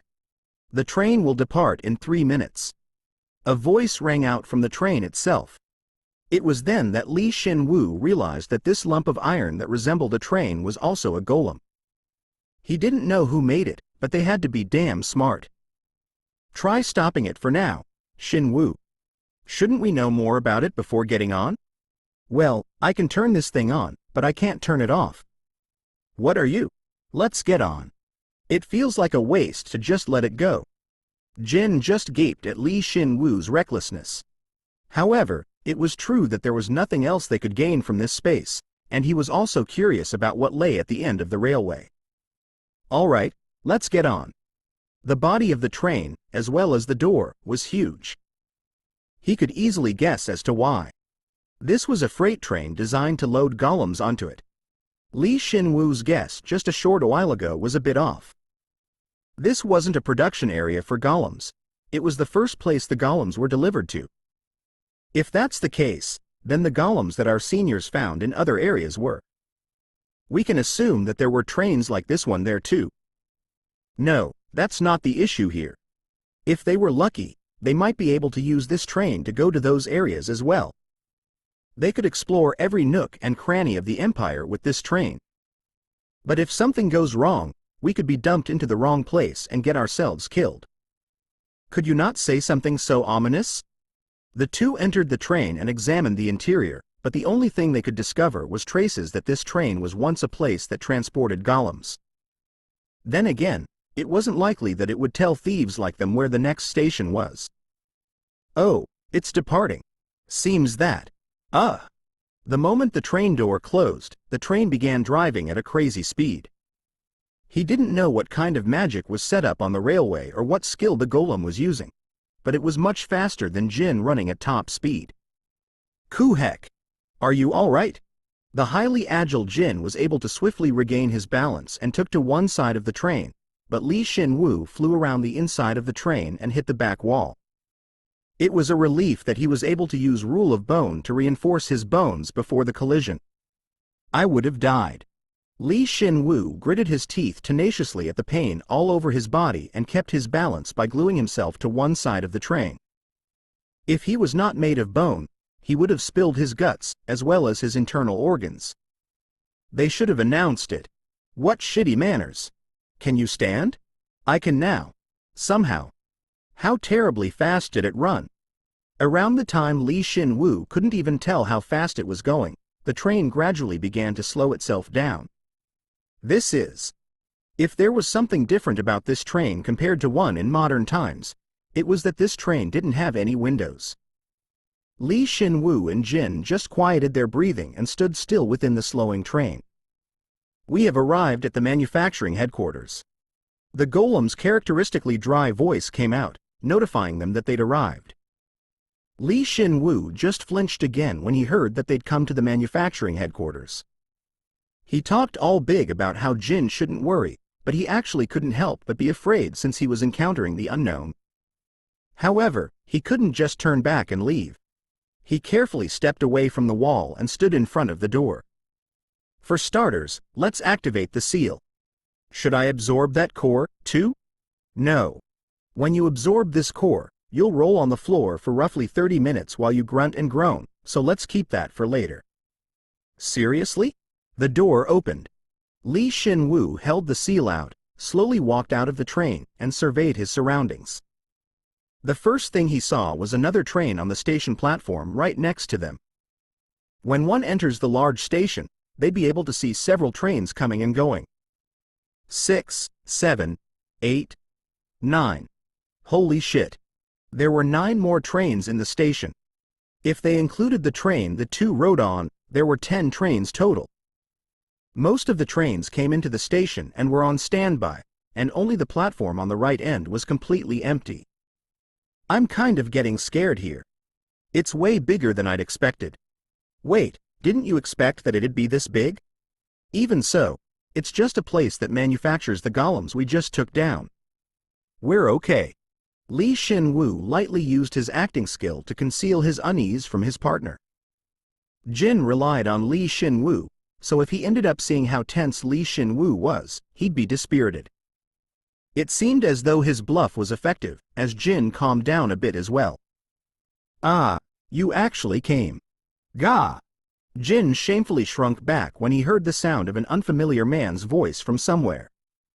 He knew they'd be discovered eventually, but he didn't think they'd be discovered as soon as they arrived. Shin Woo naturally manifested a sword in one hand and put up his guard. However, he couldn't figure out where the source of the voice came from. No. I'm not going to kill you, so don't be so tense. If I wanted to kill you, I would have killed you earlier. But are you guys really undead? Can't you tell by just looking? We're just bones. True. I only see bones. So you're saying you can see us, huh? Shin Woo realized at that very moment. The man's voice was coming from the trains everywhere simultaneously. That could mean only one thing. Their opponent was someone who had higher authority than Shin Woo. If you were an undead spawned by the Emperor's curse, then there's no way you'd be moving so freely. How strange. What exactly are you? I have no reason to answer you, but if I were to tell you one thing, it's that we weren't affected by the Emperor's curse. Yeah. It seems that way to me, too. You guys are truly strange. Especially the skeleton horse, who has a clear-cut will and can move on its own. This is the first time I've ever seen one like that. Seeing as how he's speaking like that, the man they were dealing with definitely retained his reasoning and will, and moved accordingly. Shin Woo wanted to ask him about that, but he didn't hear the man's voice for quite some time after. Jin looked at Shin Woo with eyes that seemed to signal that he wanted to immediately go back onto the train and get the hell out of there. The goblin fire that he emitted was quivering, and the fact that he was able to interpret the pattern to this degree touched Shin Woo, and Shin Woo also pondered on what he needed to do first to secure a retreat path. That way's no good, so long as I don't have the top authority. Otherwise, the highest chance of survival lay in him crushing one of the golems, and them running the opposite way by following the tracks. No matter how far apart their levels were, it would be extremely difficult to follow Jin, who was a horse born for the sole purpose of running. Though their enemy might be able to match his speed temporarily, Jin possessed unlimited stamina as an undead, so they wouldn't be able to keep up with him. I told you. There's no need to run away. More importantly, the general said he'd like to meet with you. We won't hurt you, so won't you come this way? General. Hearing that, Shin Woo instinctually retorted. Why was it that he was so caught up with the word general? If that general was one of the 12 generals in the empire, then would he perhaps be? The missing pieces in his head started to match, and it felt as though fireworks were going off in his head. Is he General Sagald by any chance? General Sagald was in charge of the Anti-Skull Project, which attempted to stop the undead curse through the research of several different methods. What if he had been interested in golems, which were artificial life forms immune to the undead curse? And if they prepared for an emergency and created this facility to manufacture golems, then what are you going to do? I want to meet him at least once. As I thought. He had gone this far, so he couldn't back down now. However, he didn't blindly move while trusting in the man's promise that they wouldn't harm them. But he had a strong hunch that if he backed out now, he wouldn't be able to come back here again. If we're unlucky, I might die not once, but several times. You stay put, but if it seems like things are going south, break one of these trains, follow the tracks, and go back. Since I'll come join you later. No. I want to meet him too. You told me how you had gotten stronger before, remember? Moreover, it'll be better if I'm there if we're faced with a situation where we have to run away. You. It really was a response befitting an undead. He was unwilling to stay out of it. Shin Woo smiled bitterly and nodded his head. Honestly, if things didn't go as planned, it wasn't as though he didn't have skills to protect him. That skill was none other than the sacrifice skill. Sacrifice LV1, active. You can activate this skill when someone else is about to die. You save the target's life in exchange for your own. The user will die without fail. Though I'd like it if I didn't have to use it. When he had first received the Savior Karma token, as well as this skill, he'd thought it was a useless skill that just came along with a half-assed karma. Thinking, what kind of useless skill is this? I sacrifice my life to save only one other person? However, it wasn't a useless skill for Shin Woo. Why? Because Shin Woo had 97 lives remaining, that's why. He certainly couldn't use the skill recklessly, but he could use for his partner, who more than doubled his fighting strength. Good. Come this way. They went to the stairway beyond the wide platform, and the door above opened automatically. He wondered what he'd do if there were several golems in there, but there weren't. Welcome, undead. Even if you go crazy, please don't attack me. There, a colossal, burly golem stood awaiting them. Since I'm not alive. Understand? With mana more powerful than anyone he'd ever met before. LV7 Golem Arc Knight, Guillotine Steelworker. A golem. A golem. Shin Woo muttered as he saw the message informing them of the identity of the Titan before them. He expected him to be an undead that hadn't lost its reasoning, or a human that held out inside of a dungeon so that he could survive, but he hadn't expected him to be a golem. Of course I am. What else, besides a golem, could retain its sanity within the Empire? That's why I'm so interested in you too, the golem added as his eyes lit up. He possessed a human's eyes, skin, face, and hair. He perfectly resembled a human being, so if Shin Woo hadn't learned that information from the message, he wouldn't have known that he was actually a golem. Though I'd like to ask you about your identity right at this very moment. The general would like to see you, so follow me for now. What are you going to do? Let's go. He couldn't precisely ascertain the situation, but there was something that bothered him. It was the fact that the golem's name was Guillotine Steelworker. Based on the memories that dwelled within the original core, Irema Steelworker was definitely the director. Was it just coincidence that part of his name was similar to the director's? Shin Woo thought that wasn't possible. Then, whether it's General Sagald or not isn't the issue here. The golem bearing the name of Steelworker was a level 7 powerhouse.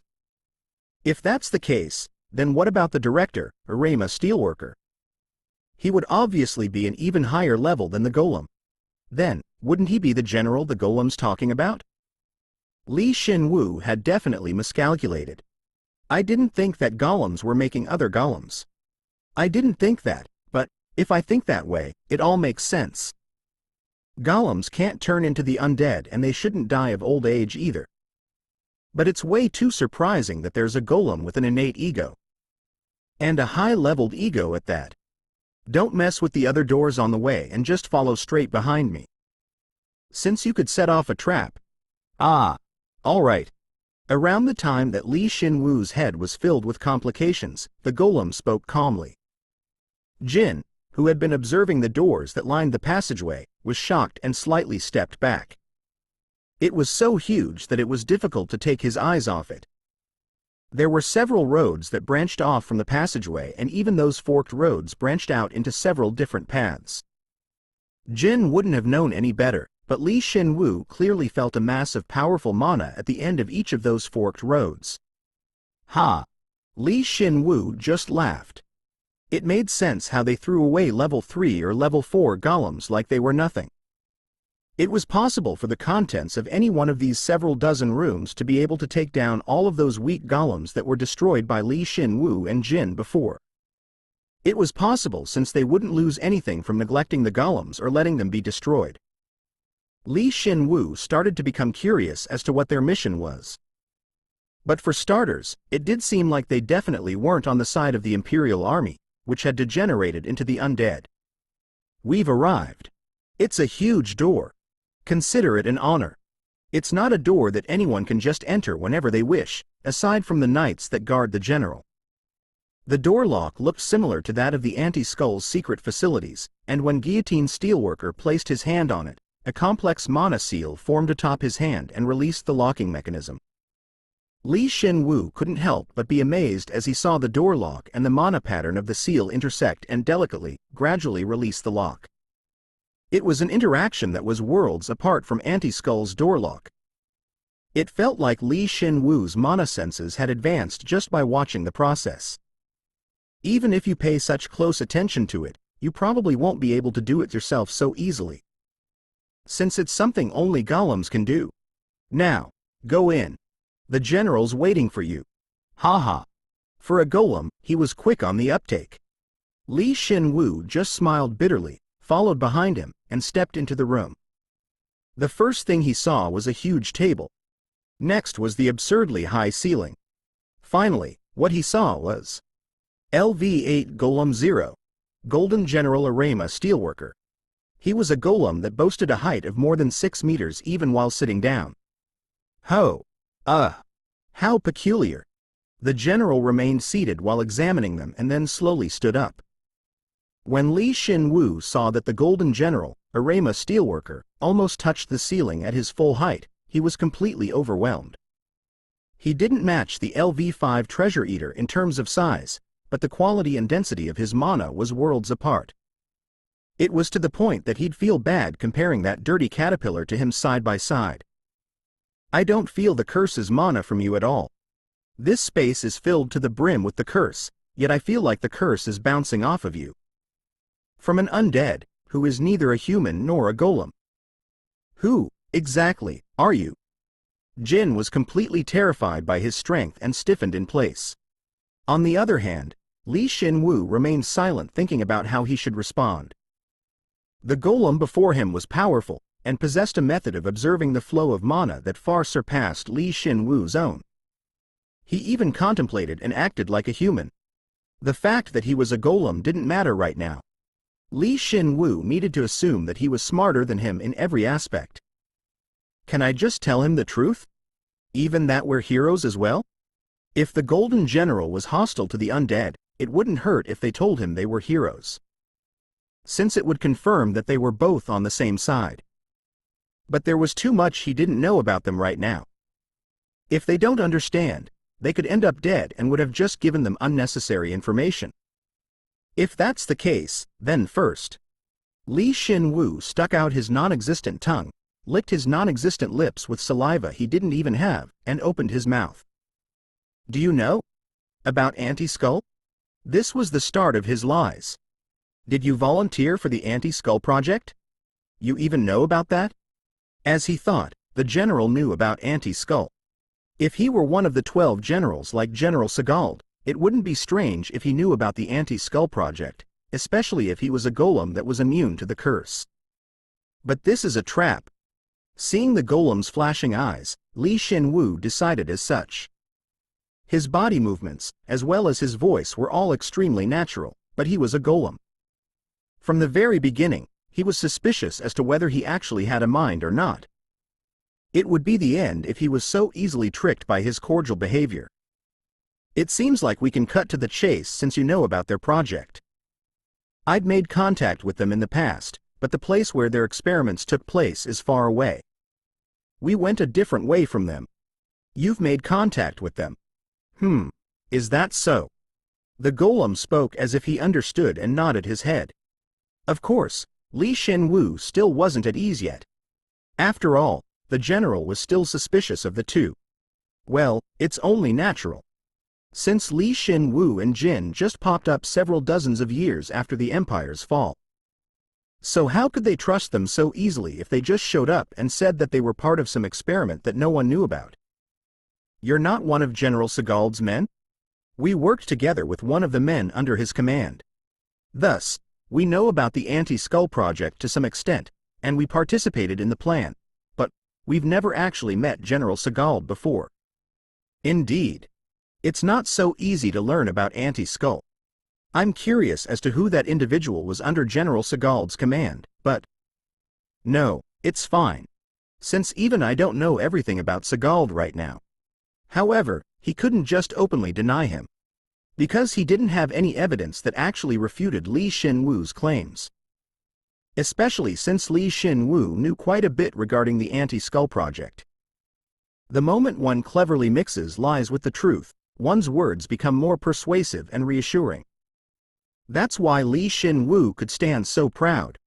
The administrator of that project must have been someone considerably famous, since he successfully created undead who could completely resist the curse or absorb it. We're just lucky. Several people died as well. Though we were a success, we ended up sleeping for dozens of years in exchange. I understand. Since that ability couldn't have appeared if not for your luck, that's close to a miracle from God. I agree. It's only natural that this guy and I were the only successes to the experiment. I lost a lot of memories, a lot of time has passed, and there were several side effects as well, but did they catch on? When he said a miracle from God, Shin Woo momentarily thought as much, yet he responded so naturally, like flowing water. Hearing Shin Woo, Arama steelworker momentarily hesitated, but soon nodded his head and spoke. I apologize. I was overly suspicious of you and I ended up bringing up some unpleasant memories. We'll stop the interrogation here, since we both share a hatred for the curse that fills the Empire. Of course. If it weren't for that curse, I wouldn't have become like this. Agreed. How unfortunate. Is this guy also hostile to the undead as well? If that's true, then should I disclose that I'm a hero? No, let's just leave that out for now, since it wouldn't hurt. Shin Woo just inwardly nodded in response to Arama steelworker. He'd figured out the general's position and had simultaneously managed to hide his own identity. It wasn't perfect, but the golem was level 8. What's worse, he was one of the 12 generals of the Empire, so it turned out okay. The moment he thought so, his acting skill leveled up. You have completely fooled an overwhelmingly higher-leveled target. The acting skill has become LV8. Your lies become truth until the moment you yourself say otherwise. However, that wasn't all. Shin Woo's continued to read through the messages that had caused his eyes to open wide. A joker conceals everything about themselves and is one who makes false faces. There is no need for there to be a special reason behind your words or actions. That is what it means to be a joker. All stats have increased by 5. You have fulfilled a part of the conditions to unlock the joker's innate skill. It doesn't matter whether you have a reason. Just lie your way out first. This is my type of skill. If he were to deceive his opponent first, it would become easier to get out of the situation later, even if things went wrong. Since all he needed to do was to say something else and lie to them again. His normal way of thinking and this karma was a perfect fit. It felt as though he'd found his calling and he seemed pleased, but then, Arama steelworker moved on to a different topic. This was probably the main topic. I'm more surprised that you were able to acquire the rights of a general administrator than the fact that you guys are undead. It should have been impossible even if you were considerably talented. I was curious who the owner of all those golems was. I also wanted to know your intentions as well. I was luckily able to make a forgery of it. What you did isn't something you can just pass off as a joke. You should be more confident in yourself. More importantly, I want to know what your intentions are. I suppose it's time for you to ask the questions now, huh? They're just simple questions. After all, you said yourself that we share a hatred for the Empire's curse. Ha ha ha. All right, I'll answer your questions, brave skeleton. Since I have nothing to hide. Hearing Shin Woo's polite and bold statement, the general laughed uproariously. It looked so natural that he could hardly believe that he was a golem. Immediately after, something shocking happened. The golem's body, which was close to 9 meters tall at full height, dwindled in size, and turned into a mere 2-meter tall giant. Most people, even Segald and Leofield, knew this as a giant transformation skill, but it's not actually that. It's something that can only be used in the Golem High Command and is a technique that compresses a golem's body. Were you surprised? Yes.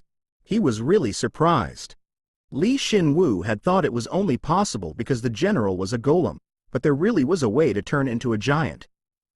Didn't that mean that a skill existed in this world that could transform him into a giant? His heart began to pound rapidly. Most of the citizens of the Empire wouldn't know, but the Golden Army formed by Arama Steelworker was comprised of golems from the very beginning.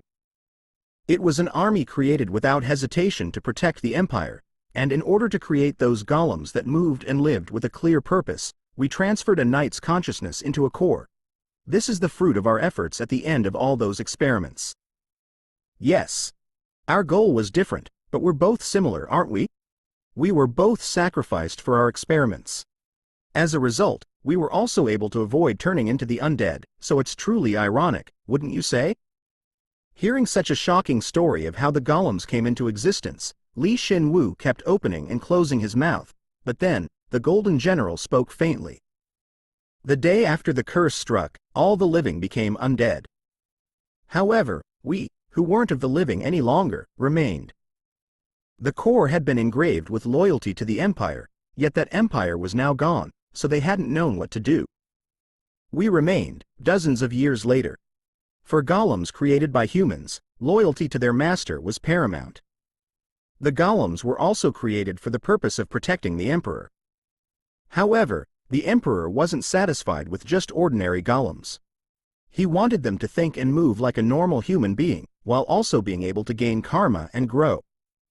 Aside from their unwavering loyalty, he wanted every aspect of them to be as close to a human being as possible. Because of that, we began our experiments. To create an absolute fighting force that was loyal only to the Emperor himself. They sucked the Empire's precious resources dry, as well as the souls and magic of several young knights, and at the end of all those sacrifices, they succeeded in creating monsters. The Golden Army that originated from the Golden General, Arama Steelworker. There are many who probably don't know about it. We lived much longer than the citizens of the Empire could have imagined.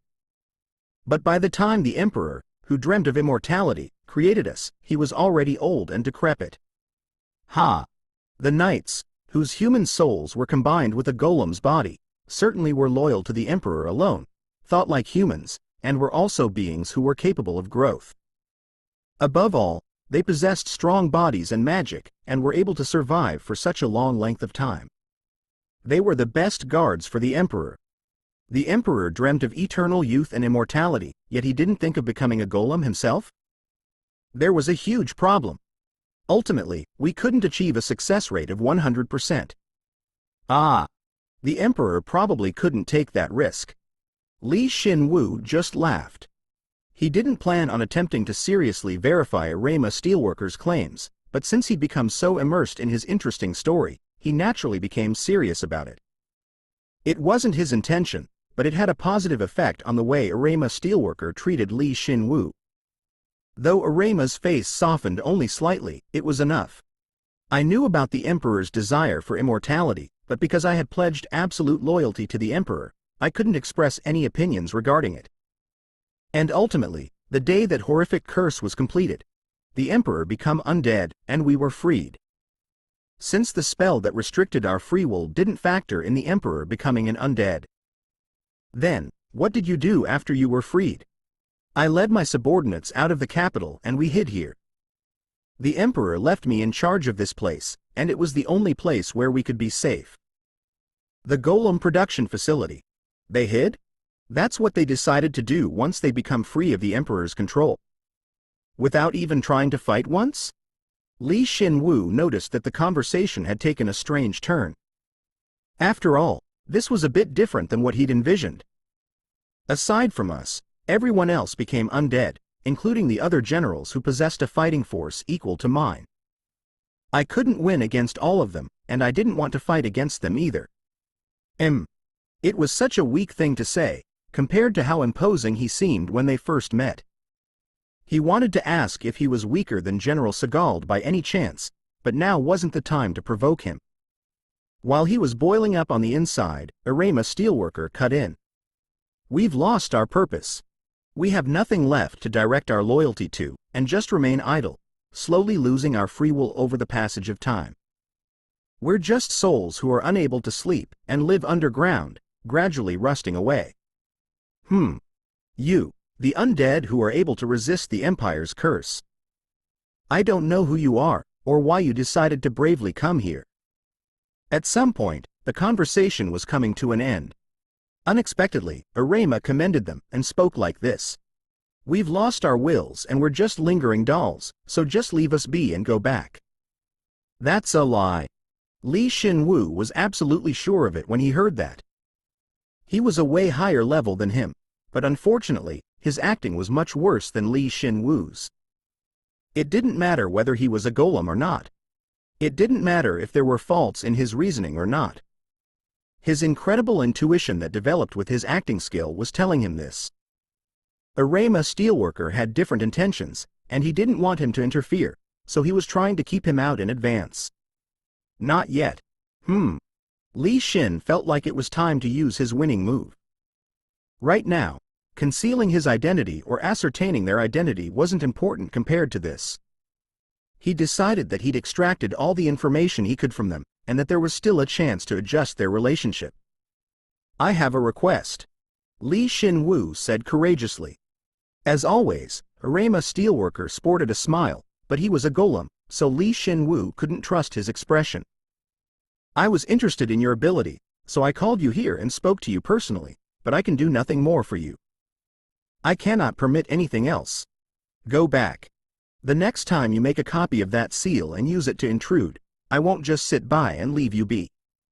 All right. If you're done talking, shall we go? When Arema Steelworker finished softly, but firmly, Guillotine Steelworker approached them whilst emitting a turbulent spirit, as though he would execute them if they didn't listen. All he was doing was emitting mana from his entire body. Despite that, Shin Woo felt his body go stiff. He knew that he was no match for him. I have no intention of. However, Shin Woo utilized Rule of Bone to its very limit, resisting the pressure, and yelled out. In order to achieve his primary objective of coming here. I have no intention of stepping into this place, so please allow us to continue using that train. We won't bother you, and we won't talk to you. We just want to ride that train to move around. If you allow us to use the train, we'd like some information regarding the destination as well. We're going to take care of the undead in the underground empire, and those trains will be really helpful in doing so. I'll also take care of the golems you're not using, too. You amazing bastard. The unexpected request startled Arema Steelworker. Shin Woo acted like he was asking for something trivial, yet it was actually an extremely brazen request. Guillotine Steelworker was astonished that he'd ask for such a thing, and muttered. He may not look it, but he had made the request after planning everything out. You truly are brave. Despite the difference in strength, That's exactly why. We're nothing compared to you, so that's why we can speak to you like this. Since we're nobodies to you, and it won't hurt you to accept a request from some nobodies. Regardless of what Arema Steelworker was thinking about, at the very least, Shin Woo was sure that he was no longer under the Emperor's command. And though he wasn't moving proactively, he held no love for the curse that covered the Empire. In addition, Shin Woo's intuition told him that based on those feelings, he had some kind of secret plan in the works. Figuring out their identity was likely to ascertain whether they would get in the way of said plan. Like I said, all I want is to be able to use the train. Shin Woo was well aware of that, so that's why he made such a suggestion. He roughly understood their situation, so he asked for a little bit of help, on the condition that they don't bother them. It wasn't a bad offer for them either, so he thought they'd have no reason to refuse. But if they did refuse his offer? Then, they would just get the hell out. The idea of, try it. You have nothing to lose, had led to this situation. General, shall I take care of them? No, they're interesting. The moment Arema said that, Shin Woo inwardly smiled elatedly. It was exactly the response he'd been hoping for. He'd been acting desperately from the moment they met in order to retain that small, favorable impression that tinged his voice. Fine. Do as he asks. I'll allow it, on the condition that you not leave the station. Thank you very much. General. Guillotine. I'm ordering all the golems including you. From this point on, if those two enter headquarters, kill them without mercy. But if they don't touch them. I understand. He seemed dissatisfied, but Guillotine complied obediently and nodded his head. He had no choice but to do so. Based on the flow of mana, it seemed like Guillotine didn't have any choice in the matter and that Arema was in control. Was the reason that a golem could become the master of the other golems due to the unnatural nature at which they lost connection with the original master? There was no way of knowing that right now. I heard a lot from you, but I haven't heard your name yet. Arema Steelworker said. The reason he hadn't asked for their names was because he didn't think they'd see each other again. However, the fact that he'd changed his mind and had asked for their names meant that Arema unconsciously thought that they might meet each other again. My name is Paul Zero. Shin Woo replied in an overwhelmingly confident voice. He felt that it was a relief that they hadn't spoken each other's names once since they came here, and he lied in a situation where he didn't think he would. Paul Zero. I'll remember that name. Along with your partner, that is. You'll be able to hear about me from various parts of the Empire. At the very least, your spirit is impressive. However, the fact that you possess the will to push forward, despite being in an undead body, leaves quite the impression on us. Go as far as you can. He'd lied until the very end, and the moment he'd successfully tricked Arema, his acting skill had unexpectedly leveled up again. The acting skill has become LV9. Whenever you make a new personality, people suspect you of having multiple personalities. Shin Woo remained stiff, even after he'd received permission to use the train, and dragged Jin through the corridor. Guillotine Steelworker sent them off. Perhaps it was because he'd lied so perfectly, but Guillotine didn't treat Shin Woo too badly. Are there a lot of undead like you outside? I've met a few of them. They were partial successes from the Anti-Skull Project, though they degenerated into skeletons like me. Ho! He was instinctively respectful to Arema Steelworker, but spoke comfortably with Guillotine like when they'd first met. It might have been because he'd received an order from Arema, but he wasn't concerned with that. On that day, I saw General Seagald's form and thought that perhaps. So it really was like that. From the very beginning, that guy was damn impressive. As I thought, he maintained his reasoning as well? Well, you did say that you were asleep following the experiment, so you'd be unaware of that disastrous day. You're right. He was fighting against the Emperor even as an undead. I saw him being restrained by the other generals and him leaving the capital. We were able to leave by taking advantage of that commotion. He'd gotten a hold of some great information. Shin Woo only nodded his head without getting caught. Around that time, Jin, who'd been frozen solid, slightly bumped Shin Woo with his head. He was timidly complaining that Shin Woo had dragged him all the way here and put him through all that. Huh. Now that I think about it, didn't this guy talk a lot before? He's too exhausted from putting up with the Golden General. Well, it's true that the General's magic is considerable. Then how did you endure it? You were also able to obtain the General Administrator's rights, so who exactly are? At that very moment, the train arrived. Shin Woo saw the door connecting the station platform and the passageway completely close and inwardly, slightly, very slightly, breathed a sigh of relief. He put in a lot of work to get everything to work out, but he couldn't believe that he'd actually gotten what he wanted. Plus, his acting skill had even grown.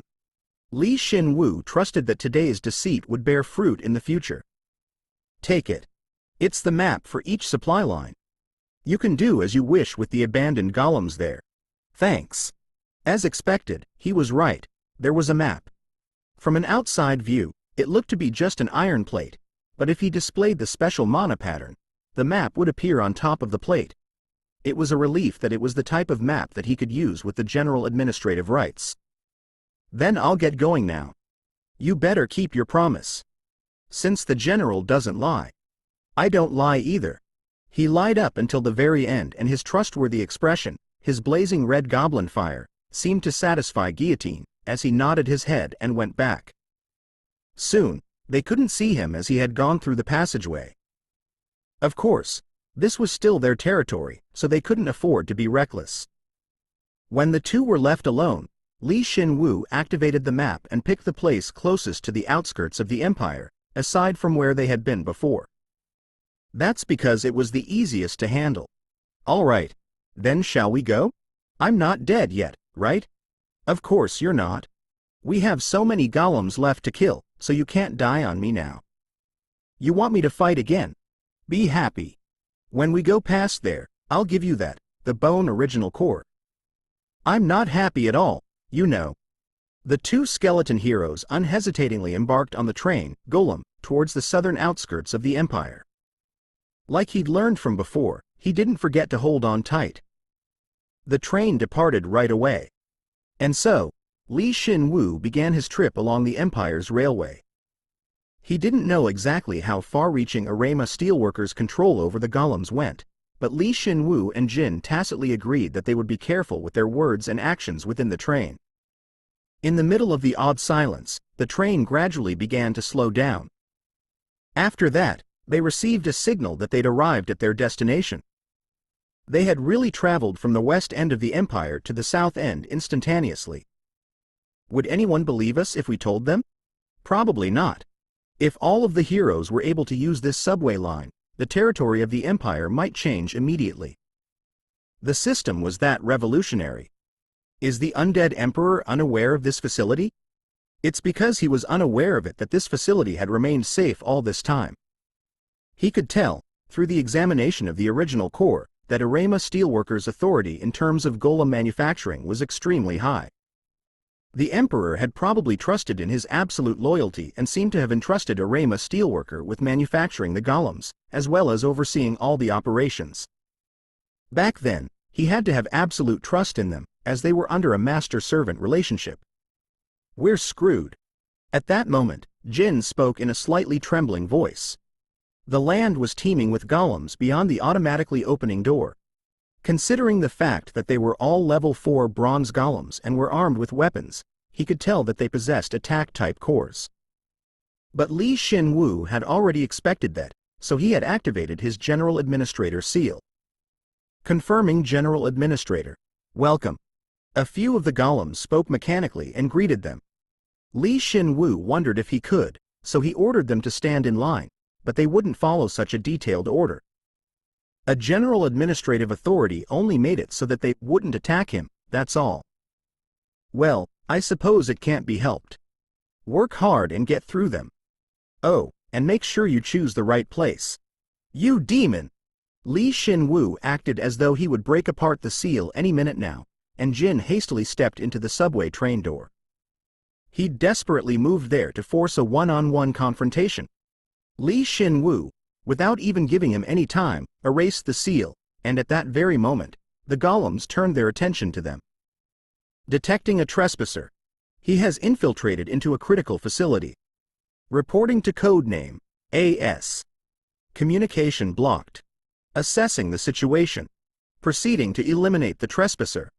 When the golems were blocked by Arama steelworker, Shin Woo sensed a portion of the flow of mana in the entire area snap. And what did he realize from that? He realized the way in which Arama steelworker blocked communication with them. He doesn't block communication with each golem, but blocks communication by region, In other words, this area was now safe from Arama steelworker's gaze.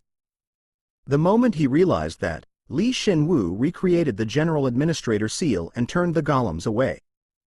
Jin's eyes blazed with indignation, and he turned around and yelled. Are you training me like a dog? I have to feed you something tasty before the training starts. Jin, seeing the bone original core that Shin Woo had been saving, spoke awfully, as though he'd eaten an entire lemon whole.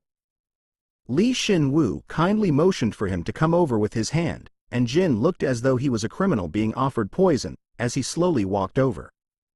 But can you take that out now? The connection's been completely cut in this region. We can talk comfortably now. Really? By the way, Shin Woo, how the hell were you able to stand in front of a level 8 golem and lie without even blinking? He was a level 8 golem. That was probably something he'd really wanted to say. He was more shocked than awed by what he had seen. Shin Woo just chuckled and replied, Who cares? They lied to me too. They definitely oppose the Emperor, but don't trust anything other than that. Really? They sounded like they were going to cry. Anyone can make something like that up. It seemed as though Jin had taken everything that they'd said as the truth. Li Shin Woo looked at him pitifully, and then Jin put great effort into turning his head and spoke as if he were justifying himself. We aren't enemies, so it didn't seem like there was any reason to lie to each other. There are things you have to keep from your allies as well. And though we have a common enemy, there's no guarantee that they're not our enemies as well. You sure spoke bravely to that golem. Since our growth is a pressing matter. Moreover, I was able to say that to him because he doesn't know how fast our growth is. He replied calmly, and continued on. In any case, we got everything we wanted, maybe even more. A way to contact them. They said they'd only use the train, but as they come and go, the golems would inevitably take an interest in them again. Arama Steelworker knew that as well. Li Shin Woo's final goal was to constantly use the train, give them a strong impression, gain their trust, and ultimately, forge a deep connection with them. If it's possible, a contract with them as well. Hearing that, Jin was frightened and replied. In other words, doesn't that mean that we'll remain visible to them and they'll be watching us? Life is like that. Isn't it a worthwhile risk? You're really bold, aren't you? If I wasn't, I wouldn't be able to act. Hurry up and come over here. Damn it. I hate things that hurt. Li Shin Woo had his fill of Jin's admiring gaze and placed the bone original core atop Jin's forehead. And like an oral surgeon about to perform root canal surgery on a patient, he lied gently. If it hurts, just say so. Bone reinforcement. You. Of course, there was nothing he could do, even if Jin said that it hurt. All he could do was place a hand on Jin's back, share the pain through their connection, and help him to fully absorb the core. Since he'd already absorbed the core once before, it was quite easily for him. Strength has increased by 2, and magic by 3. What a gold mine! Though he'd already absorbed the information from the original core, there was quite a bit of newfound memories remaining within. You cockroaches! Why don't you just give up? Our duty is one of honor. It's all for the sake of the Emperor. Who? Ga. Li Shin Woo shouldered all of the memories that Jin couldn't handle, and the massive quantity of mana knowledge, as well as the method to harmonize the body and mana were poured into Jin. It was ridiculously easier than when he'd absorbed the core, but it seemed as though even this was difficult for Jin as he had gritted his teeth. It hurts. Just a little. Just a little slower. If I slow it down any further, you'll lose all the memories. It'll be tough, but endure it just a little while longer. As expected, even if he told him it hurt, there wasn't anything he could do about it. He should have known since he's been to a dentist before. Tears flowed from his eyes at Li Shin Woo's betrayal as all the information from the core was being shoved into his brain. It had taken less than 5 minutes, yet it had felt like an eternity to him. You all right? I'm not okay. After he had finished completely absorbing the core, Jin gasped like Li Shin Woo had, even though nothing came out, and gritted his teeth. Li Shin Woo asked gently, "How much did your stats increase?" Strength by 9, agility by 15, health by 7, and magic by 13. Plus, most of my skills increased by 2 or 3 levels each. It was good that you absorbed it, right? Yeah. Damn it. Even if he considered that Jin's agility increased by a factor of 3, it was a ridiculous increase in stats. The original core really was a gold mine. Of course, the more he absorbed it, the less its effects would be, but it certainly remained an attractive material nonetheless. Li Shin Woo inspected the outside, filled to the brim with golems, and spoke excitedly. By the time we've gone to all the points on the map, we should both be level 5. I'm not going to go through bone reinforcement for another month. Shouldn't we shoot for level 6 in a month? No, you demon. How much information could there have been for Jin to still be unable to steady himself and totter around? Li Shin Woo knew what to do in this situation. Now, go out and fight. You really are a demon. The information in your head hasn't been fully organized yet, so you should gradually adapt to the knowledge and experiences by actually using them in the field. I've already gone through this before, so just listen to me. Finding no alternative, Jin followed Li Shin Woo's orders to the letter. Whenever the seal stopped radiating light, the golems would emit a mechanical sound and come rushing over to them from all over. But at the very least, there weren't any golems equipped with long-distance weapons. Repelling trespasser. Aiding. The space is narrow and we cannot afford to damage the critical facility. Standing by. Steel body. Countless golems swarmed them. Jin, who fought them off, instinctively activated steel body. His body was reinforced much faster and much more naturally than before he absorbed the bone original core. Hew up. Ooh. Jin instinctually kicked the front golem and stepped on it. Then, he turned his body around and swept away the golems in the front with his hind legs in a single stroke. Through steel body, his hind legs were strengthened such that they were as sharp and heavy as an axe, and all the golems were blown back with one kick. Good, you're doing well. Now you can take on a majority of the golems here. You Jua. Jin used Li Shin Woo's cheers as fuel for his anger and went on a rampage. What's worse is that even as he fought, he realized that Li Shin Woo was right about the accumulated knowledge and got even more pissed off. On the other hand, Li Shin Woo marveled at Jin's fundamental change within such a short period of time, especially when concerning his movements in combat. Oh, he's doing much better than I'd expected. Jin wasn't originally this talented, but after establishing a contract with Li Shin Woo, continuously maintaining a connection with Li Shin Woo, and being thrust into every kind of situation, he had surpassed his limitations. It was miraculous growth that came about due to their contract. Li Shin Woo wasn't even aware of that. Instead, he just figured that since Jin was more skilled than he'd expected, he wickedly thought that he'd be able to push him even more from now on. Who? It had been 10 minutes since Jin had improved his combat abilities, and eventually, when his steel body skill leveled up once more, his front legs had at last touched the ground. There were no longer any enemies left. Hey, I took down all of the golems. Wow, there were at least 50 of them. Nice job. I really want to kill you right now. I could die for you at least once. I would have 96 lives left then. Li Shin Woo calmly responded and collected the loot. After that, he applied bone powder on the cracked and cut areas on Jin's body, as if he were rubbing an ointment, and activated bone reinforcement. Jin twisted his body as if it had felt itchy. A lot of perium came out, but there are a lot of cores, too. There are 52 attack-type cores. Can you complete one core with just that many?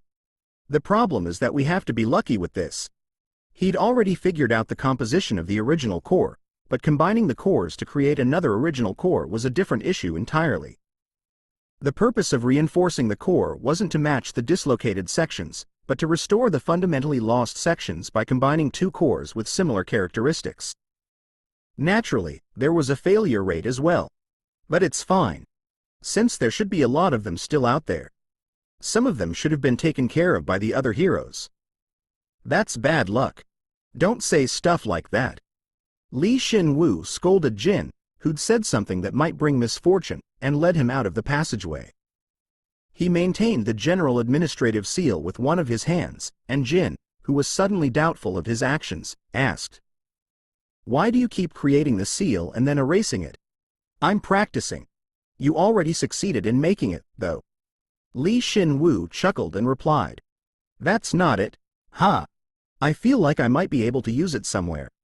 Honestly, there was another reason he wanted to keep in touch with Arema Steelworker and his golems.